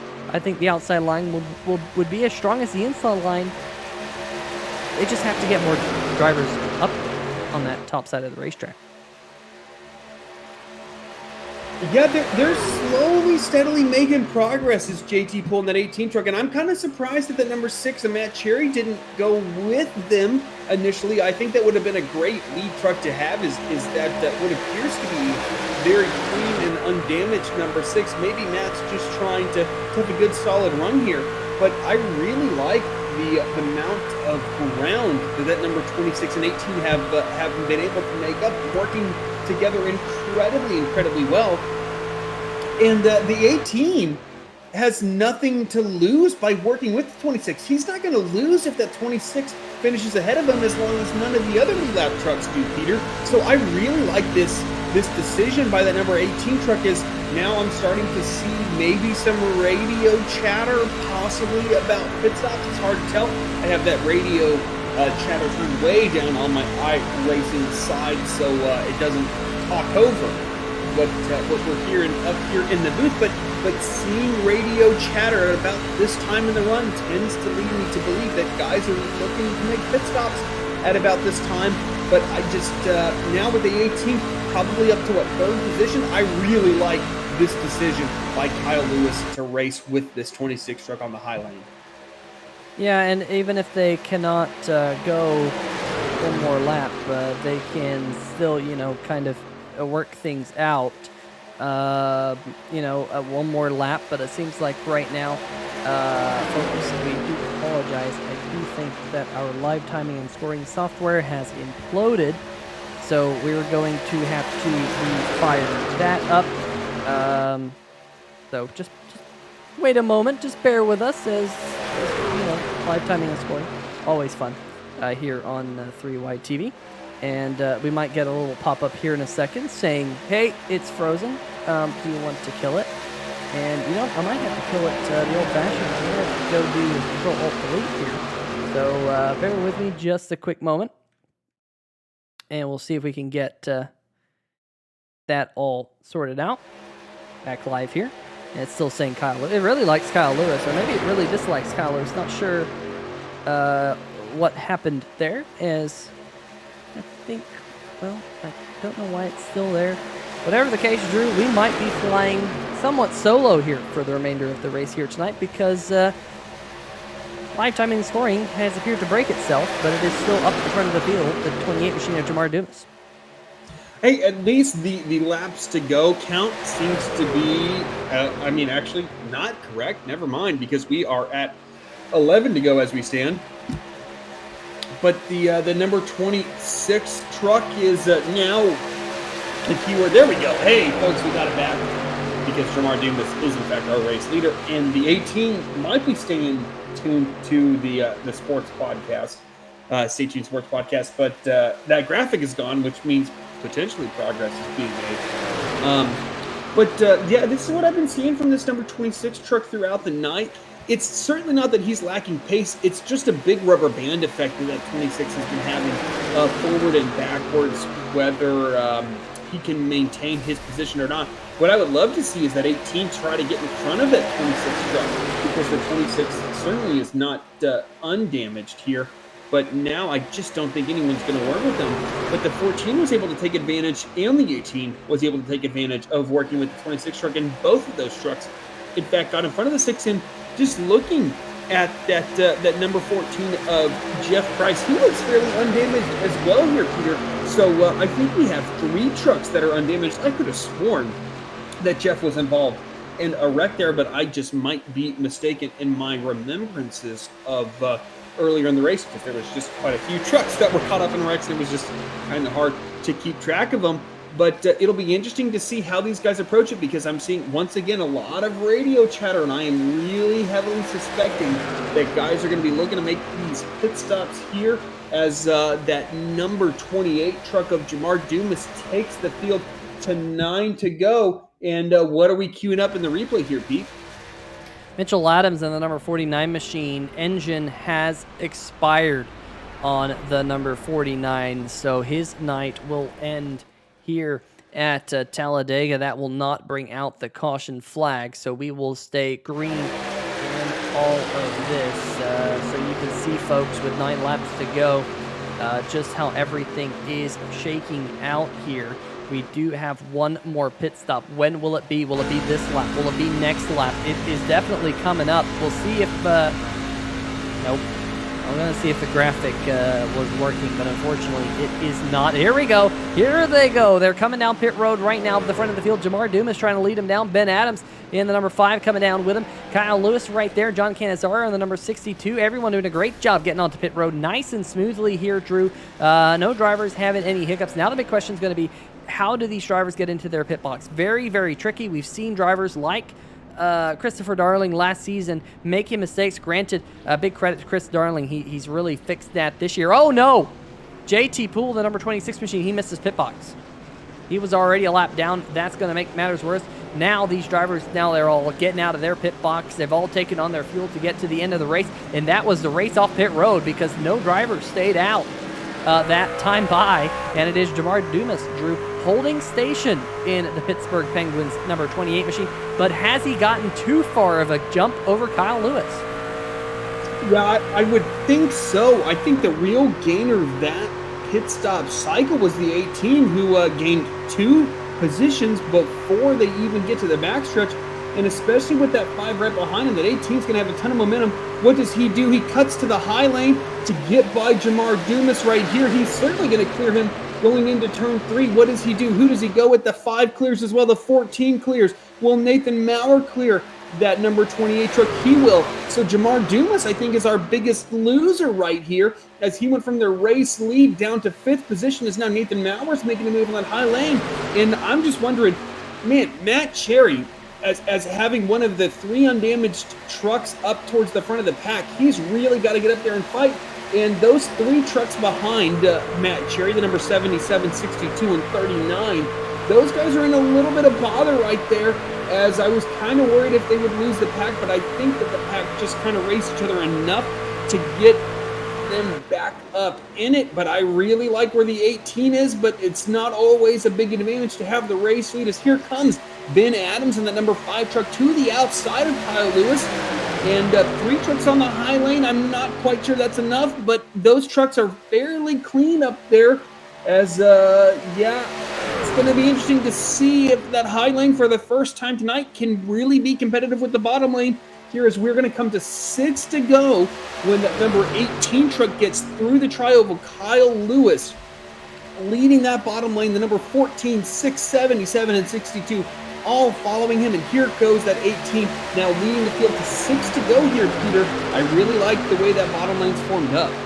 And you have to think, Drew, that Kyle Lewis was put in that position because he actually decided to go with JT Poole. Remember, he was a little bit further back in the pack, but he decided to go with JT Poole, got side by side, got a little bit extra track position for that drive down to pit road, and then a great pit stop by the number 18 crew to get him out second, and then made that pass on the backstretch on Jamar Dumas. It'll be 5 laps to go, this time by in the MaxGrafix.co 250 right here on 3 Wide TV, the National Sim Racing Association Stay Tuned Sports Podcast Truck Series.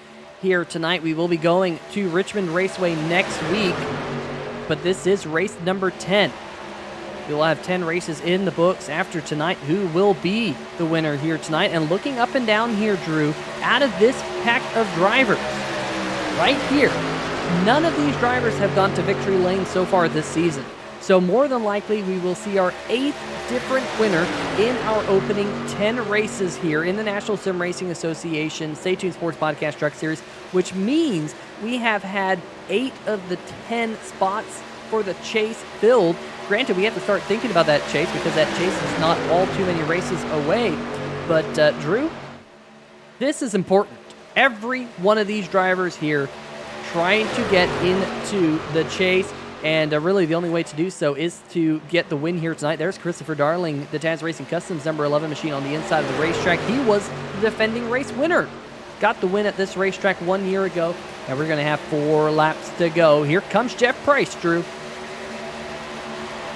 High lane really starting to roll right now, but I don't love that they're so broken up and disorganized. But Matt Cherry, the 18 has disappeared. Oh, there he goes. The number 18 is now back. That was potentially catastrophic for that 18. If it had been another couple seconds, even if he had rejoined, that bottom lane would have lost some momentum, that it would have been fairly catastrophic for that number 18 truck of Kyle Lewis. But even so, the 18 now starting to rebound a little bit, but the 14 of Jeff Price will clear him on the bottom lane. That will make Jeff Price our leader, the 18 right on his rear bumper. And as we know, Peter, if you get right up on the rear bumper of those trucks through the corners, iRacing might interpret that as a little bit of contact and create a massive pileup in response. But that number 6 truck right there of Matt Cherry, 3rd place the lap before, now down in 6th. That exchange really did not work well for him, as now it seems to be with 3 to go, almost 2.5 laps to go. as these leaders are catching these lap trucks. And Peter, this is huge for these two lead trucks.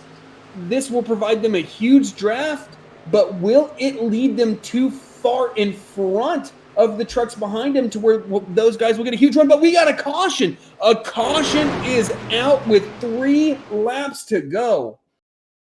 And can you say we're going to the last call? That's right. We're going to have a last call. And contact. JT Poole, Doug Neal getting involved. Justin White went around to kind of an innocent bystander in the number 2 machine. Let's see what happened here. Let's go. Let's see what happened to the number 7. Oh man, looks like the number 77. He must have had a little bit of help from behind there, Drew, because he just got shot going down. There was contact with Ben Adams there. I wonder if they were trying to go 4 wide down the backstretch, and that just wasn't going to work out. Let's see if we can go to the iRacing blimp cam here. And yeah, I think the number 5 of Adams kind of came up to the number 77. It was kind of wrong place, wrong time. And of course, I'm sure some people will be wondering whether or not the number 26 of JT Poole could have gone down onto the apron there, Drew, to give these leaders just a little bit more space, much like Justin White had. But the 77 and the 5 coming together, and unfortunately bringing out the caution flag. But we're going to re-rack them and bring them all back together. Yeah, I mean, and typically cautions don't not breed cautions here at these super speedways, even when you only have, especially at this point, only about 8-9 trucks that are truly competitive. But it's going to be interesting to see as now the 39 of Stan Hausman comes down to pit lane, and the 26 as well, which is not surprising at all for JT Poole, given his fairly heavy contact with the outside wall. But Stan Hausman, this is going to be a little interesting. I imagine that 39 is going to take 4 tires and fill that thing up with fuel. And the worst that number 39 is going to start is going to be 11th position. And I can't imagine that those guys in 10th and 11th will necessarily start ahead of that number 39. So the 39 might actually come out right about where he came in, just trying to track those other drivers around him. Yeah, the 77 pitted. We got a truck dead on pit road right there. Sorry, just trying to take a quick look at that. Who was stopped on pit road? That was the number 9 truck of James Lorello, came down pit road and just doggone stopped that thing. And so James Lorello now, another one of our consistent front runners, is very likely out of this race. He at the very least had a tow. So I believe Stan Hausman pitted and didn't lose any track position whatsoever.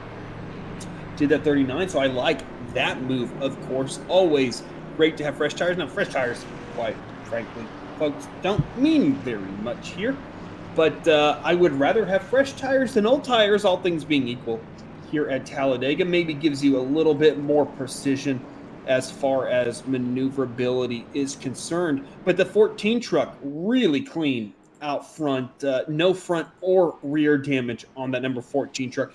The 18 as well looks very clean. The number 28, not too bad. Just a little bit of rear damage, a little bit of right front damage, as we're looking at the number 28 of Jamar Dumas right now. Just kind of going through the field. The number 6 of Matt Cherry has about 1,000 bugs killed on the front of that number 6 truck, but other than that, looking really clean there.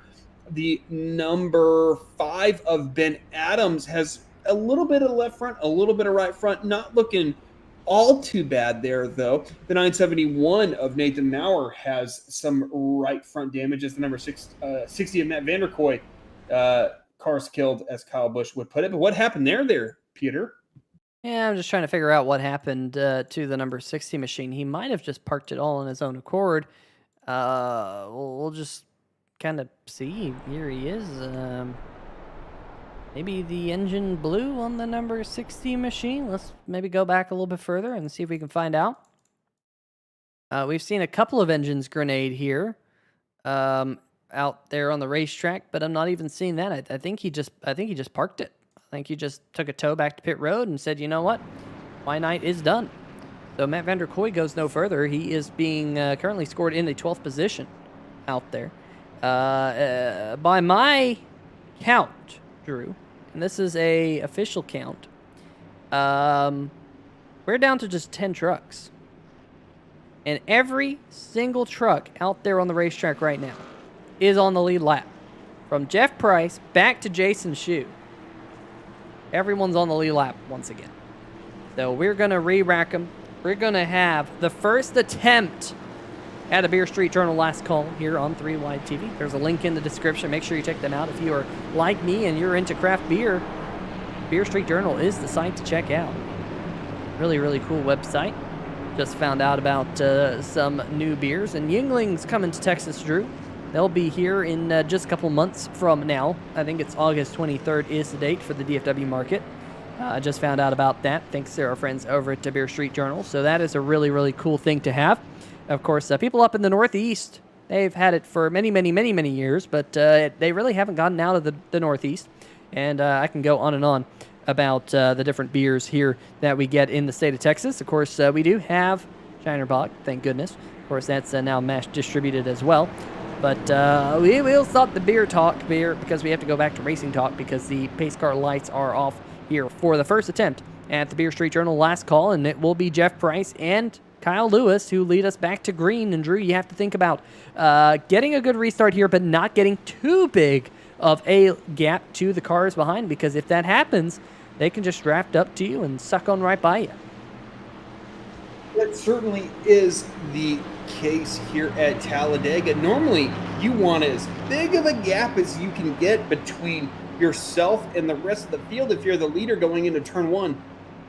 Certainly not the case here at these super speedways as Jeff Price taking his time. There he goes. The number 14 really accelerating down through the tri-oval. The 18, not a great restart, but that bottom lane not too well organized, and I really like where that number 18 is located right now with that 6 truck right behind him. The question is, what kind of block will that 14 truck throw? You see him fading a little high. You got to be more assertive than that if you're that number 14 truck, as here comes Kyle Lewis to the high lane with 2 to go with that number 6 truck of Matt Cherry right behind him. Now, we know Matt Cherry is not lacking in aggressiveness or desire to win these races as he cuts right down in front of that 14 truck. That sends a little bit of chaos throughout that bottom lane. Now what can that 971 and Nathan Maurer do with Stan Houseman behind him? Remember, Stan Houseman was the driver to hit that last time by as, oh, guys get a little bit loose. The number 18 gets a little sideways out of turn 4. That kind of mixes the field up. Here goes Matt Cherry around. Will that be a caution? It will. The number 6 truck goes around. The number 14, oh my goodness, the number 6 got destroyed by the number 62 right there on the front stretch. And that 62 is done. So is Matt Cherry. And there we go, folks. That will be our second attempt. And Peter, walk us through what we saw right here. Well, the number 6 got loose and then tried to come down in front of the number 14 of Jeff Price, and they make contact. That is just hard racing here at Talladega. And Jeff Price going up, getting into the side of the number 28 of Dumas. I think Dumas was able to save the number 28 truck, but this is when the caution flag came out. Now, let's watch the number 6 machine here, Matt Cherry, because entering into the picture is John Cannizzaro, and there's a bunch of smoke, and boom. Fortunately, got the 00 machine of Jason Shue as well, but the number 6 getting airborne. Matt Cherry, night done here at Talladega. The Amsoil Ford F-150 will have to go to the garage. We'll see if John Cannizzaro also will have to go to the garage. There's the number 6 sitting on pit road. John Cannizzaro has a blown engine as well, so we're going to have the last call here, brought to you by Beer Street Journal. The second attempt at a green-white checker. And Drew, we were probably only a football field away from not having the last call, but we will bring them all down pit road. And look at this. Look at this. Split strategy. Kyle Lewis coming down pit road. Ben Adams going to stay out. Garrett Gleason's staying out. But Kyle Lewis, Stan Houseman, Jamar Dumas, Jeff Price, bunch of others coming down pit road. I am shocked, Drew. The only thing I can think of is maybe they didn't take on enough fuel to do a second attempt at a green-white checker, because why on earth would you come down pit road? Maybe get tires, but surely not at Talladega with 2 laps to go. fascinating because the number 39 just came down pit road. So, I mean, if I'm Stan Houseman, I guess I wouldn't have come down pit road considering he was on pit road 3-4 laps ago, unless he forgot to check the fuel box. I would imagine that fuel would not be the problem for him. But obviously these guys feel like that is necessary as the number 60 truck of Matt Vanderkoy gets our Brookstone Animal Hospital Lucky Dog Award tonight, and that will put Mr. Vanderkoy, I believe, 3 laps down all by himself as being the closest truck to being on the lead lap, though incredibly unlikely that he will be able to make those 3 laps up. Just kind of looking through all of this stuff. I believe this will be our final green-white checkered attempt. I'm looking through the race info right now and not seeing that being brought up. Nope, I don't see if it is or it's not, and I'm just waiting for the sim, not a game, the sim, to message that to all drivers. But Peter, I believe we typically run 2 green-white checkers here in the Stay Tuned Sports Podcast Truck Series, of course sanctioned by NSRA, as Nathan Maurer leads the field. And so, Peter, if that's the second of 2, it's going to be really interesting. If those guys did need a little fuel, which I can't anticipate that they did, right? They came with, on lap, I believe, 91. So I got to believe at 104, they'd be fairly secure, would they not? I would think so, but if you had drivers trying to, minimize their time on pit road by taking just a little bit less fuel, maybe they just were cutting it a little bit short. And so instead of filling it up, they, only took on, 3 or 4 gallons of fuel. And because of that, maybe they were just a little bit dry there at the end for the last call here, brought to you by Beer Street Journal. So definitely going to be an interesting one here. We still don't know who's going to walk away with the checkered flag here in the MaxGrafix.co 250 here at Talladega, Alabama, but we are hopefully 1 lap away from the pace car heading on to pit road as the lights have been extinguished, and hopefully we can get 2 green flag laps. And if a caution flag comes out, folks, that will be the end of the race. But if they can make it to the white flag, no caution flag will wave, and we will get to go all the way to the checkered flag. That's how it is here in the Stay Tuned Sports Podcast Truck Series. Gonna check out the chat here. Tana Himmelman, Andrew Himmelman, Steven Doziak in the chat. Stay Tuned Sports in the chat as well. Stay Tuned Sports rooting on Pennsylvania's own Garrett Gleason. Gleason is now up there in the number 7 Sim Shots machine. William Kerwin saying they probably didn't take enough fuel on their pit stops. That's what I do believe as well. So, folks, it's going to be an interesting one. I don't know. I don't know what's going on.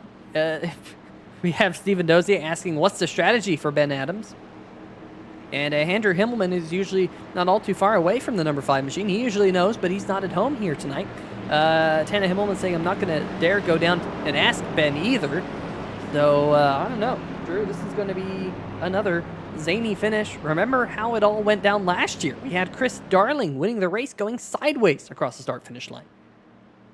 Yeah, certainly was one. I mean, there have been so many good finishes here in the NSRA truck series, but that certainly was one of the more memorable finishes just because the leader wasn't in control of their vehicle when they won the race. But here tonight, not too surprising. I mean, heck, Peter, we only have our top, 12 trucks, 13 trucks even really on the track right now. As we see, I believe that is the number 2 truck catching up. Regardless, not really particularly relevant because Nathan Maurer is our race leader, and he is leading Ben Adams, Garrett Gleason, Stan Houseman, and Kyle Lewis to the green flag right here. And when will Nathan Maurer decide to accelerate towards the start-finish line? Waiting. Here he goes. The number 971 accelerates towards the start-finish line. A very good restart by that outside lane. As a matter of fact, and Ben Adams leads that lap by just under a half a tenth over Nathan Maurer. And I got to say that high lane looks pretty good right now as that number 5 is being drafted on by the number 39. An interesting choice by that number 5 truck on the bottom to go to the bottom lane as here comes Nathan Maurer to that high lane, Peter. Midway down the backstretch, the high line has a ton of momentum. What will that bottom lane do? What will Kyle Lewis do back there in the 18 truck? These guys are really mixing it up going into turn 3. They're pushing, they're shoving, going through turn number 3 and 4. Stan Hausman with some great help from Jamar Dumas in the 28. We know that 28 truck is damaged, but we also know the 28 truck has been fast here tonight. Ben Adams in the number 5 leading the inside groove. We know that truck has been damaged here tonight. Remember, Jeff Price on the high line, he's got some damage here tonight, and we're coming to the white flag. Looks like we will indeed see the white flag. Hausman going to drop down to the bottom line. Price now pushing Jamar Dumas to the front. We're going to see who's going to win it this time here in the MaxGrafix.co 250. Hausman, an aggressive move after that number 28 truck took him to the high lane. The 39 had no choice but to cut it down low. But these guys are darn near at a dead heat down the backstretch are Jamar Dumas and Stan Hausman. And, now Jamar Dumas hung out on the high lane by the number 14 truck. That's really going to give that advantage to that bottom lane of the number 39 of Stan Hausman and Ben Adams. Now here comes the 18 truck. That is, of course, Kyle Lewis. But nobody's really willing to work with him right now as they come out of turn 4, heading into the trial of Stan Hausman with a solid lead. Here comes that number 5 to the outside. Is he going to be able to make that move? Here comes the 18. No, I think it's going to be Stan Hausman winning here at Talladega. An outstanding drive for him. Nathan Maurer in second position. Kyle Lewis, a career best finish in third. Yeah, how about that? Stan Hausman gets to go to victory lane. That Tropical Smoothie Cafe Ford F-150 restarted second on the high line, and Drew, he was able to push the car, the number 5, I think it was, of Ben Adams, up to the front. Adams chopped down, Hausman stayed high, and that was the winning move here tonight. Big props to the number 39 machine. Nathan Maurer gonna finish second in the 971. Kyle Adams gonna finish third, and also Lewis is, I can't remember if I said Kyle Adams. Kyle Lewis gonna finish in third, and he is also going to pick up tonight's Taz Racing Customs Biggest Mover of the Race award. So big shout out to Taz Racing Customs for sponsoring that award. But Stan Hausman, unbelievable stuff here tonight, Drew. We saw all those wrecks early on. We got a couple of wrecks late, and it's the number 39 machine. I don't think there's a scratch on that car here tonight. One of the only, in fact, possibly the only truck out there to not have a scratch on it after 260 plus miles here at Talladega. Yeah, an absolutely outstanding job tonight by Stan Hausman. The number 18, I think, celebrating his career best finish. Here comes that number 26, letting Stan know as well that he did a fantastic job. And for a guy that just does such a great job, contributing to the league through Brookstone Animal Hospital, who, of course, is our Lucky Dog Award sponsor. Just an outstanding result for Stan, a great guy and a valued member to the league. So I think this will be a very popular win throughout the league tonight. Yeah, it definitely will be. That is for sure. And going to be a lot of fun to talk to the driver of the number 39 machine here tonight as he continues to burn it down here on the front stretch. And we'll see if we can get some of these post-race interviews lined up for you, because it is going to be a party here on 3 Wide TV here in just a moment. Let's see if we can we'll let the number 39 at Stan Hausman burn up the motor. I think maybe the motor has finally gone kaput on that Ford F-150. Not 100% sure. He's ground it to a halt. And as such, we're going to jump into our third place interview here tonight. Driver of the number 18 machine of Kyle Lewis. Let's drag him up here into the 3 Wide TV booth. Kyle Lewis, Peter Short, you got a copy? Yes, sir. Well, I'll tell you what, great run for you here tonight in the number 18 machine. I mentioned that I thought Sandhouseman was probably the only undamaged car, but I believe yours was undamaged as well. You got through the big accidents. Walk us through your race here tonight. You had a shot at the win late. You kind of got shuffled out of it, but you made a late race charge to finish third. Tell us about it.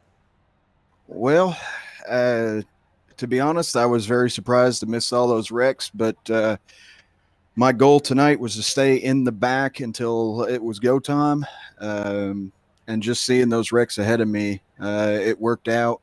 Especially that one where I think it was Tristan and Evan Burke and all them got in a wreck. I just saw it coming and went down to the apron.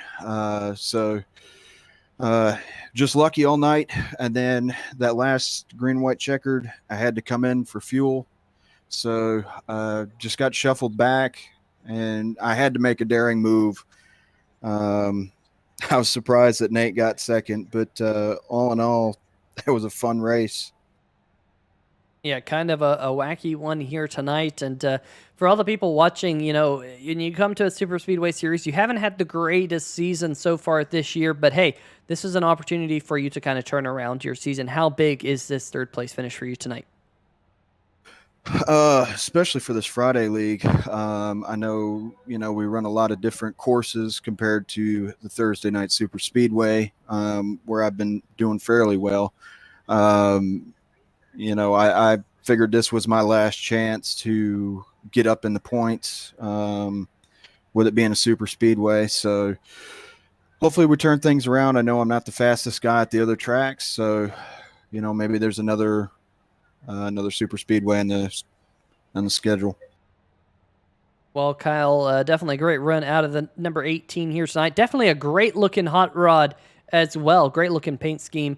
I'll be curious to know what all went into that paint scheme before you give us shout outs, because I know you want to give us the shout outs here tonight. Absolutely.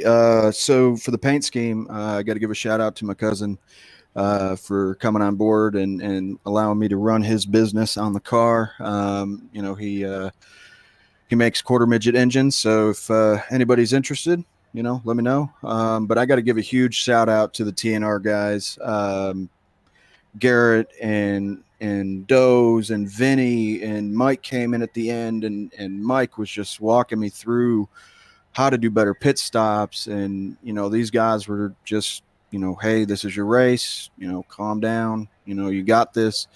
So huge shout out to those guys. Much appreciate them sticking with me all night. Absolutely great to have some teammates to work with you here on the Super Speedway races. That is for sure. Kyle, next week, Richmond, what are your thoughts about going to the three-quarter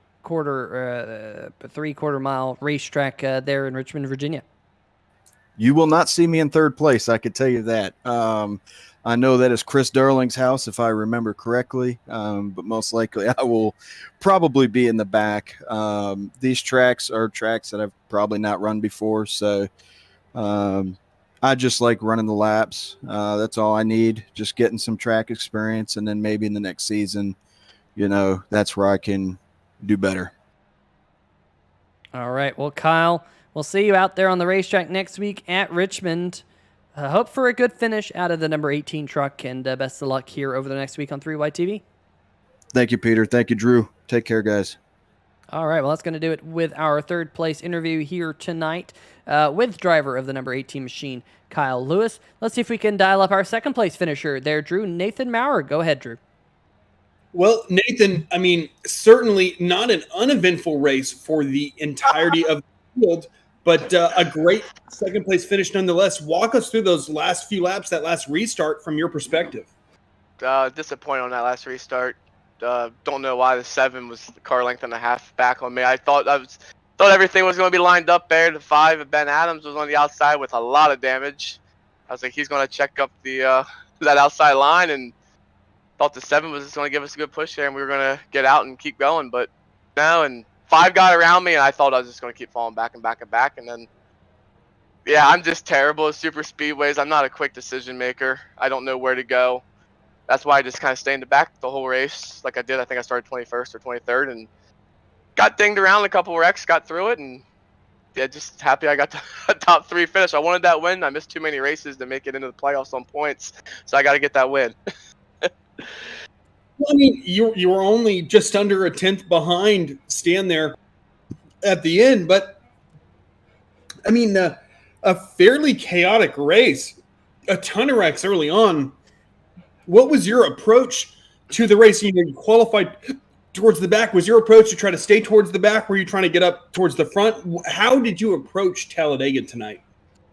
Yeah, we always liked. Well, once I seen it was 98 laps, me and our team, well, except for one of us, we decided not to qualify. And we always like to start in the back, and we always like to stay about, about 5/10 to a second back behind the lead pack. You don't want to lose the draft, and we always just try making up time on pit stops, and that's kind of how I kind of worked my way up to the front there on the green flag, just overdriving to come into the pits and just making good time, and that's kind of how we try setting ourselves up there for the end. Well, I mean, Nathan, you only could have done one spot better. Next week, we're heading into Richmond, quote unquote, Chris Darling's house. What is your approach? What is your thought process going into that? I think the way you got to win one of these races is start racing like everybody races you, man. People have been getting a little rough in here the past couple weeks. So next week, guess you can't be scared to get rid of that. Can't be scared to give people that bumper in front of you.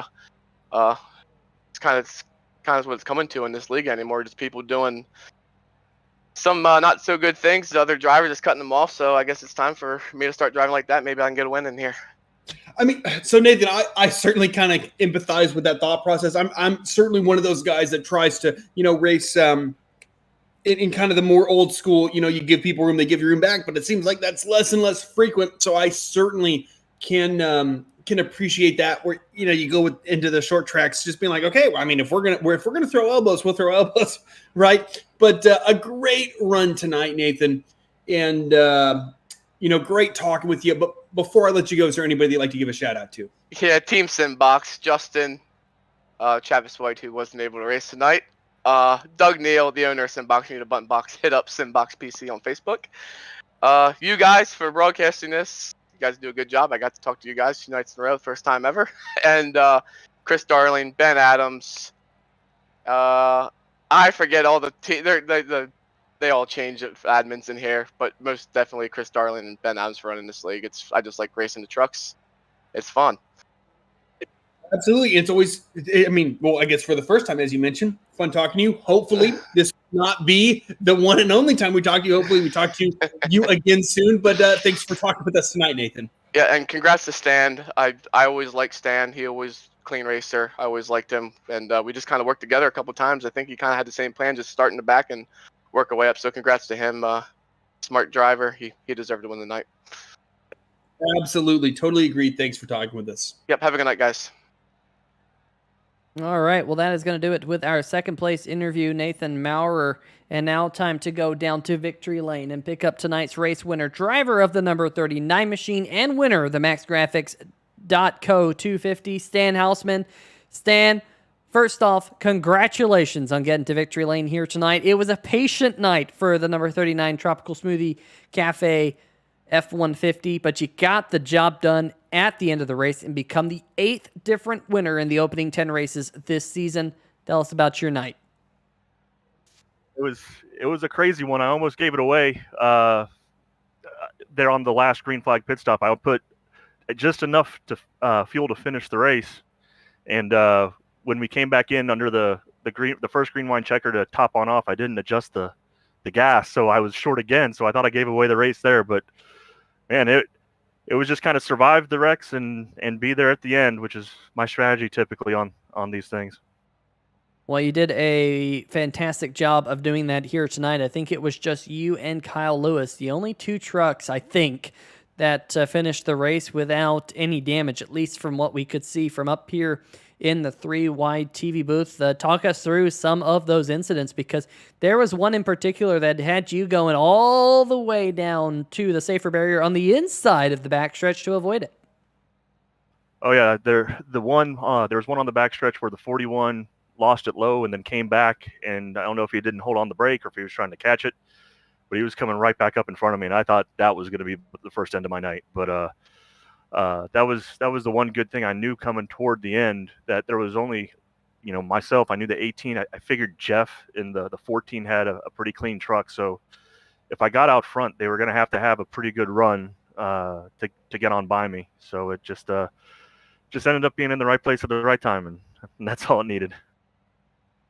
Yeah, that is definitely the case. It was a lot of fun to watch you and that number 39 machine negotiate those final few laps. What were your thoughts right there when Ben Adams dropped down to the bottom side of the racetrack? Did you think that he made a bad move by dropping down, or were you kind of thinking, hey, he probably just won the race? What was going through your mind then? I knew that his truck was pretty beat up, so wherever he was going, I was going to go the other way and see if we cleared him, I was going to go low. If he went low, I was going to stay high. And I knew from the first green white checker, if you got someone tucked up behind you on the high side, you can make hay. I thought Nathan and I on the first green white checker were going to be in good shape for a good finish. So I wasn't afraid of the high side. On that first lap. On the second lap, I didn't want to be up high, so it was just enough time to get past and then get on down, and it worked. It definitely did work. Picking up your first win here this season in the Stay Tuned Sports Podcast Truck Series, and also punching your ticket into the playoffs. Those tickets to the playoffs are going by very quickly. We've got 8 different winners now here in the Stay Tuned Sports Podcast Truck Series in the opening 10 races. How cool is it to have your ticket punched? No, it's awesome, man. I was joking around with Nathan on the radio before you guys came on. So, I maybe wasted one of the spots there, but I made it. It's my first time I've ever won a league race in the leagues that I've been in. So I'll take it any way I can get it, and I'll just try to run a clean playoff when we get there. Might be your first league win, but hey, you played it like a veteran here tonight at Talladega. Next week we go to Richmond. What are your thoughts about going from the big track here at Talladega to the 3/4 mile racetrack out in Virginia? I love Richmond. It's another one of those tracks where it comes back into the driver's hands. Tire wear comes into play. So those type of tracks I like to run on because I try to run more of a consistent race. I'm not more of a all out all the time, so it kind of plays into my hands for a good finish, and actually I really like that track too. So hopefully we can keep up with Chris Darling. Yeah, and speaking of Chris Darling, singing your praises in the chat here tonight, saying easily one of, if not the largest supporter of this league between Brookstone, Animal Hospital, which you do run, bringing in Beer Street Journal in the last call, which we had 2 of here tonight. And then everything you do for the league, Stan, big thank you for that. And I know you yourself have some shout outs to give, so let's hear them. Well, definitely, a shout out to the guys at NSRA. They run a great league, and that's why, I'm willing to put our sponsorship in there and go get sponsors who might appreciate the platform. You guys do a fantastic job broadcasting these things. It's a professional job that you guys do, and to make a bunch of guys who are hobbyists look like professionals out there isn't easy, and you guys do it every week. So I really appreciate that. My wife's Animal Hospital that we were part owners in, Brookstone, and bringing Beer Street Journal on. Looking forward to maybe slipping some of those colors in before the end of the season, and I think they're actually the sponsor of the next race. So I'm glad they're bringing their support to the league as well, well as to the guys at Sim Shots and a Buttkicker, Taz Racing Customs. There's I'm just a couple of the guys who support this league. There's a bunch, with Simbox, and all the race sponsors that step up every week. So I really appreciate everybody's participation and efforts to make this a great league. Absolutely, Stan. Congratulations on getting to go to Victory Lane, punching your ticket into the playoffs, and we'll see you next week at Richmond. Thank you, guys. All right, well, you heard it from Stan Hausman himself there, Drew, picking up his first career league win. Really special for the driver of the number 39 machine, and from what we've seen in the chat here tonight, also a lot of fans rooting him on, congratulating him. I think this is going to be one of those wins that is a fan favorite. Absolutely. I mean, Stan contributes so much to the league. So, It's really awesome to see him pull this thing through after doing a really good job of keeping that number 39 truck so clean throughout the race. Likewise by our top three. As we go through our top 10 race results now, we just heard from him, Stan Hausman, our race winner tonight, Nathan Maurer in that 971 truck. A little disappointed he wasn't able to potentially grab that race victory. He finished second. Kyle Lewis with his best ever career finish here in the Stay Tuned Sports Podcast Truck Series. He finishes third. Ben Adams, a solid result for the number 5 truck, finishing fourth. Jamar Dumas in the 28 truck, a good result as well, finishing fifth. Garrett Gleason, another really, really good finish by another one of these drivers, as Garrett was able to bring home the number 7 truck in 6th position. Jeff Price brings home 7th, although I think he would have been looking for a little bit better result. Jason Shue brings that 00 truck home in 8th position. Matt Vanderkoy in 9th, a good result. And then Matt Cherry, I think he's going to be a little disappointed to round out our top 10, given the condition of that truck late, but that rounds out our top 10 there, Pete. Yeah, I'm just glad that for Jason Shue's sake, that No Wall came out, reached out and grabbed him and sent him flipping on the last lap. I just wanted to get that off my chest. Anyway, 11th, John Cannizzaro, same boat as Matt Cherry, got involved in that accident with Cherry very, very late. JT Poole in the MaxGrafix Racing number 26 truck, also finishing 6 laps down. James Arello, 8 laps down. Doug Neal, 9 laps down. And then it just kind of, the pit falls out at that point. Mitchell Adams, 15th, 18 laps down. Justin White, 16th, 46 laps down. Jason Freeman, 17th, 48 laps down. Christopher Darling, 52 laps down in 18th.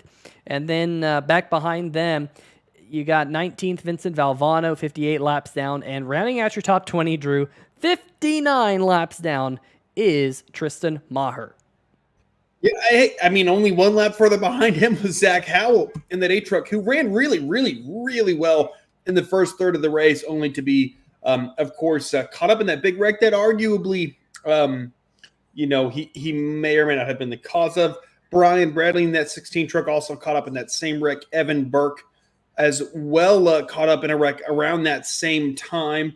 Ben Mashburn in the Bet Angles number 24 truck finishes 24th. I guess that's pretty fitting, 24 finishing 24th, though he would have wanted a better result. Nicholas Bradley in that 40 truck, he will finish in 25th. Jordan Shepler, our Buttkicker Challenge acceptee, with a really strong run and kind of got towards the front of the pack, but just unfortunately caught up in a wreck, not of his undoing, but I don't think that would have been more or less likely given if he had started on the pole or not. He finishes 26th. Peter Certo in 27th. Ben Izenga in that Patriotic Camping World number 07 truck finishes in 28th. Evan Gilbert in 29th. And Steven Doziak in the number 55 truck rounds out our top 30, only 88 laps down out of 105. Yeah, only.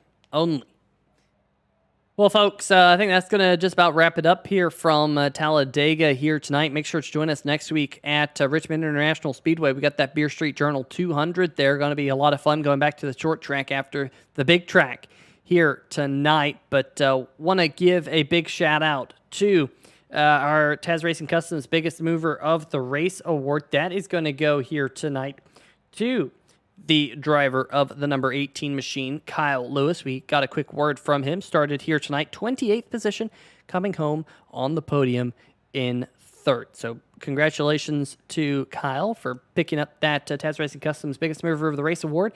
Make sure you check them out for all of your custom diecast needs here on 3 Wide TV. They are a great quality product for a fantastic price. If you need a custom diecast, they are the place to check out.